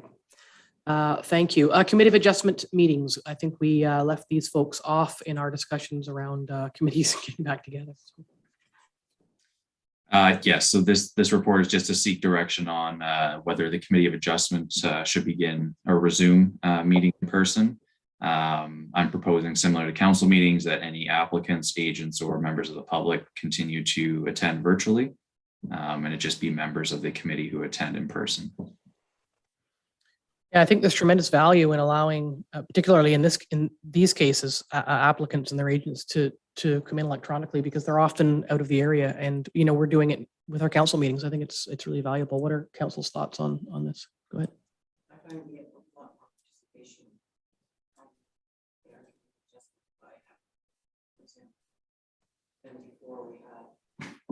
Mm-hmm. But do you think that the committees? Oh yeah, you weren't on there. I'm sorry, I wasn't on. I think we get a lot more participation from the applicants with the Zoom than we did before we had Zoom. But do you the group should the committee itself should meet in person? Is the recommendation? I'm okay either way. Okay, but every other committee has to meet in person now. That's fine. Okay. So you're on it and you're on it as Yeah, well. So what are your thoughts? I definitely think it's beneficial for the applicants and anybody who wants to speak to the application to be able to zoom in. And it just does allow that much more participation and involvement, in the meetings. And yeah, I'm okay either way too. When you say like all other committees are meeting in person, I'd be fine either way. I know that for instance, the land division of the county is going to continue to meet via Zoom, but their meetings are evening meetings, and that can be difficult, particularly in the wintertime. So, I guess, the response is that if we're a committee of council, we should be doing what's a little bit different than a committee of council, but we should be doing what the other committees are doing, I guess. I don't, that Sean, do you see there being greater value in us being here as opposed to zooming in? No, I think the meetings have been moving quite well, whether they're virtually or in person. This is just being brought forward to bring us in line with how other committees of council have been meeting. Julie, go ahead. So now that we can have participants by Zoom, could we not have the meetings at, let's say, 9 o'clock in the morning? Because we don't have to wait for people to come up on a Friday from Toronto to get here at 1. Is that why the meetings are at 1? Why are the meetings at 1? I never Yeah. even thought of that. So Is that why they are? Yeah. Yeah. Yes. So who decides that? Us or the committee itself? Sean? I would suggest the committee could have a discussion to see if that's something the members would be happy with. I think it's a fair idea. Yeah. May I ask a question of Dawn? Do we know if the procedural bylaw governs? You're just looking at it, that might be what you're doing. Go ahead. The only thought that I would have is if there is by chance last minute site visit that needs to be done before the meeting, there's a little bit of time in the morning that you could go and look at a property and then attend a 1 o'clock in the afternoon meeting. I mean, I can see reasons for both. Yeah. I like 1 o'clock meetings, but I mean, 9 o'clock meetings will work too. Well, I mean, I think that's something that you guys can put on your own agenda based on, depending on what the procedural bylaw says, and you guys decide See when what you'd the like to meet. members say. Doesn't matter to me when you meet. Sean, go ahead. I was just going to say that the date as well. It was always Friday at 1 o'clock to capture when people were coming up to the cottage. That's when it seemed to be the most convenient. So we could also look at changing date and time if the committee wishes to. What does the bylaw say? Oh, you're just looking it up.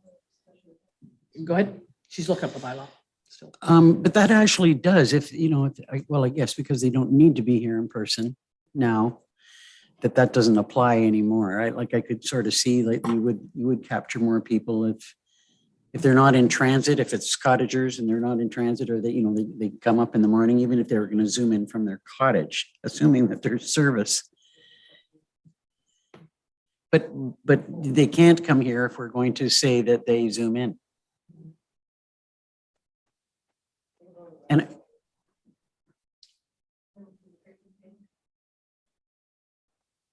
what were you saying? They can use the internet outside the rec center to Zoom if they're up here and they don't have internet. I would think that applicants would prefer, and it's far more convenient for seasonal folks and folks who may be, just away on business or something. It's far more convenient for those folks to be able to zoom in from Especially where they for want. the 15 minutes they have to be here for. Yeah. So we're still looking at the procedural bylaw.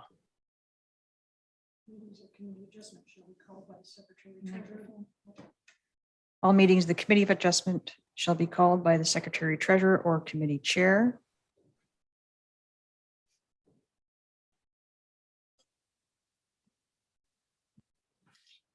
Speaks to location. The bylaw will need amendments. Don't see a date and time, but I'm not through the whole bylaw yet.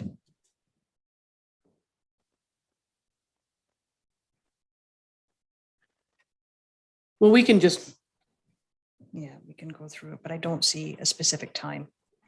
Okay, well, we can, council can say that the committee itself shall reconvene in person. The Zoom option for all applicants, agents, and others can remain via Zoom, and the committee can look through its own bylaw and make its own decision about date and time and when it wants to meet. We don't need to know that because it's not, they're not under our jurisdiction really anyway, so. Lisa Berry. Just clarifying that the committee members shall meet in person. All of them. It won't be a case of two can Zoom in. It's just the applicants and their, okay. Yeah, providing it's much more accommodating to the applicants and their agents to not have to drive and drive and drive for what is essentially 10 minutes or 15 minutes. Yeah. So, and so can we procedurally, can we leave it at that, Madam Clerk, that council, in accordance to with the report, council directs that the committee that shall meet itself in person, and that they can set their own date and time should they wish to change it. Yes, because looking, a quick review, it just says that the type will be set by the secretary, treasurer, or the chair. Okay, so put it on your next agenda and have a talk about it and see what folks want to do. So that the option of whether the committee members Zoom in or meet in person that's off the table. It's Sorry, that's like. Time and date. Yeah, it's tight. You're not on. So the thought about whether committee members attend by a Zoom or in person is not something the committee is going to discuss. It's just time and date. Yeah, no other committee got to decide how they wanted to meet. Okay, no, it's fair. Yeah. And they were a little bit of an orphan. We left the committee of adjustment out of and we've had repeated conversations about the complications about, Zoom meetings and Zoom options and hybrid options and, the public being allowed. And anyway, so we've hashed that over and over and over and over again. Well, and I will say that at least two of the committee members have asked, like, are we going to go back or not? They weren't advocating for But just any. asking. Yeah, fair enough.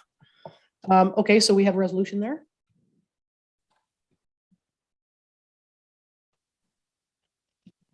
Moved by Councillor Shortreed, second by Councillor Berry. Be it resolved, Council receives report PL 8122 regarding Committee of Adjustment meetings submitted by Sean O'Callahan dated June 16th, 2022, and that Council directs committee members resume meeting in person in the council chambers, and that the applicants, agents, and members of the public continue to be in attendance electronically via Zoom.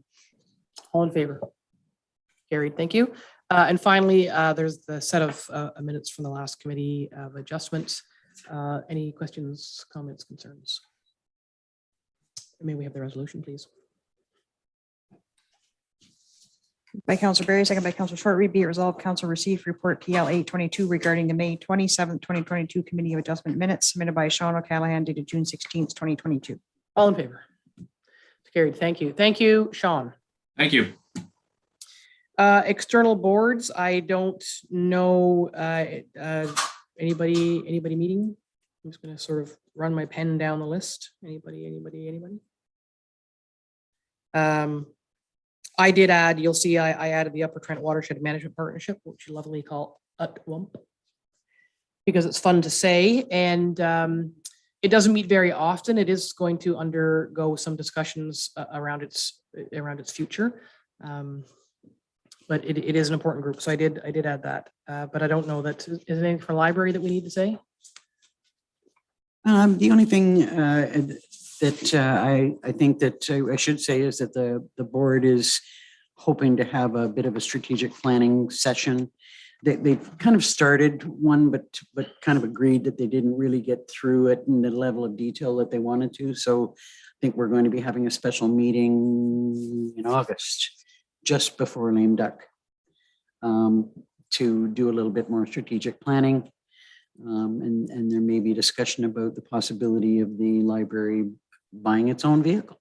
Oh, which is interesting. And it was interesting because there was a kind of a still, I think, outstanding question about whether the library board faces lame duck legislation because of the composition of the board, and that more of the members of the board are members of council than members of the public, or equal numbers. So that remains to be seen. So they decided to have their meeting before lame duck. And who will decide that? Oh, because they're having it before, so it doesn't matter. We're having it before, but it's also a question, interestingly enough, it was a question that was put to legal. And even the lawyer said, that's a good question. I don't know. I'll have to look into that one. Well, so the easy solve is just to have the meeting before Lake Duck. Yes. Yeah. I just want to circle back to the community safety and well-being plan, and you may be able to weigh in on this. The position at the county, the applications closed, and have the interviews occurred yet? I'm not involved in it. I do not believe the interviews have occurred yet, but there was a resounding response, and there were some really, really good applicants. And I think no matter where we land, it will be in a good position moving forward. Anything from Eorn? No. Could I ask that that we find out about the partnership, the health hub? Well, I just gave you the update on the safety and well-being, but they must be meeting. Can we? I think we need to reach out to those two organizations and ask them. We've seen no minutes, no formalized decisions that are being made, and yet business continues. So I think we do have seats on both of those, and if there's an expectation of support by the municipality, then we have to participate. That's the agreement at the front end. So we need to find out for sure what those two groups are doing. Okay, general business. There's a discussion looking for support for a letter of support for CEWF. I just want to say right out at the front, I have joined the board of CEWF as a citizen, and I have asked the integrity commissioner, and there is no conflict for me because there's no money asked. So I just want to be transparent about that. What the CEWF is doing is it's got a really solid working relationship with Trent Severn Waterway, which controls the water levels in the reservoir lakes in the south half, which we saw in Kathleen's map and we're familiar with. And it affects the economy and people and shorelines and lifestyle and boating and docks. And most of the lake associations belong to the Coalition for Equitable Water Flow. And the Coalition for Equitable Water Flow has a very respectful and solid working relationship with Trent Severn Waterway. So it's a really nice connection into helping our residents by supporting the coalition's recommendations for the draft plan, because how they manage the water in the canal and the reservoir system affects 80% of our tax base. And we hear endless concerns. The water is very, very, very high right now. So it's a great connection to make. So all 6 municipalities that are on the Upper Trent Watershed Management Committee have been asked to support the same letter supporting CEWS recommendations for the management plan for TSW. And it's just important that municipalities are at the table. They never have been, and it's very, very important because CEWS is doing really good work. So that's the request to support that, Madam Deputy Mayor. Wholeheartedly support the request. Yes, ma'am. Sorry, they're just asking for like a letter of support, or they're asking for a person, like a representative? No, they have a person. Okay. But that person is not you. So follow the bouncing ball. 6 municipalities, including the 4 in Haliburton County, belong to the Upper Trent Watershed Management Partnership, because there are 6 municipalities that are in the Upper Trent Watershed. All our water runs into the canal, and one of the primary mandates for years for the Trent Severn Waterway is to manage the water levels in the canal for navigation. And the CEWF is a grassroots organization that's been in existence for a number of years that has worked very, very hard to form a very strong alliance and working relationship with Trent Severn, which we don't have. No municipality has that. Okay. So we rely on, it's sort of the nesting eggs, nesting dolls. But because the work of CEWF does not involve municipalities, it has been my recommendation as a civilian. It's a funny place, but trust me, I have an opinion. That to involve the municipalities, because the municipalities' taxpayers are saying to municipalities, where's my water? There's too much water. There's not enough water. Look at my dock. I have email files for years full of people really upset about water levels. Municipalities are powerless. Well, they're not powerless if they support the work of CEWF, which is at the table with TSW. So it's a bit of an extended relationship. Got it. Yeah, and so what this does is this demonstrates to the public and to our lake associations, in particular our seasonal folks who are mostly impacted, that we are aware of the work that's being done in relation to water levels, and that we support the work being done to modify the plan to better represent the lifestyle and the economy of our people, our peoples. So Thank you. does that make sense? Got a lot of years on this file. Just ask me anything. Go ahead, please. Moved by Councillor Short-Reed, second by Deputy Mayor Jansen. Be it resolved, Council receives correspondence from the Coalition for Equitable Water Flow, CEWF, regarding Park Canada 2022 Trent Severn Waterway Draft Management Plan. The council supports the work of the CEWF in helping our member lakes and communities with ongoing interests and concerns about water level concerns and the related impacts on lifestyle, economy, and lake health. All in favor? It's carried. Thank you. Correspondence from Old Mill Marina. We've seen this. The AGCO changed their rules a number of years ago in order to get liquor licenses for public or these kind of community events. The municipalities are required to say that they are significant. We were last asked to do this for Love Fest in Dorset, which we did for a number of years. And you found the previous language. Did you want to weigh in with what you have to say on this? I do. This sounds like a really good event, and I don't have any issues with it, assuming that it's, within the hours, there isn't too much noise, it doesn't bother, neighbors. I have a problem with calling, people want to do good things and have good events, but calling them a significant municipal event, in quotes, is somehow doesn't seem quite right. And it's unfortunate that I guess it's the province that's putting us into this position. And I don't like it, but I'm not saying that I don't want to support the event, because I do. I just, I don't like the position that we're often found ourselves in because of provincial requirements. Yeah, that's exactly what we said about Love Fest. And so the clerk magically crafted some language that sounds like this. Moved by Councillor Berry, second by Councillor Short. Be it resolved, council receives correspondence from Alicia Dudesky, General Manager of Old Mill Marina, requesting council's consideration to deem their Canada Day celebration on Saturday, July 2nd, 2022, an event of municipal significance to meet the requirements of AGCO in order to apply for a special event liquor license, and that council declares Old Mill Marina's Canada Day celebration event to be held on July 2nd, 2022 of municipal significance for the purposes of the AGCO liquor licensing requirements.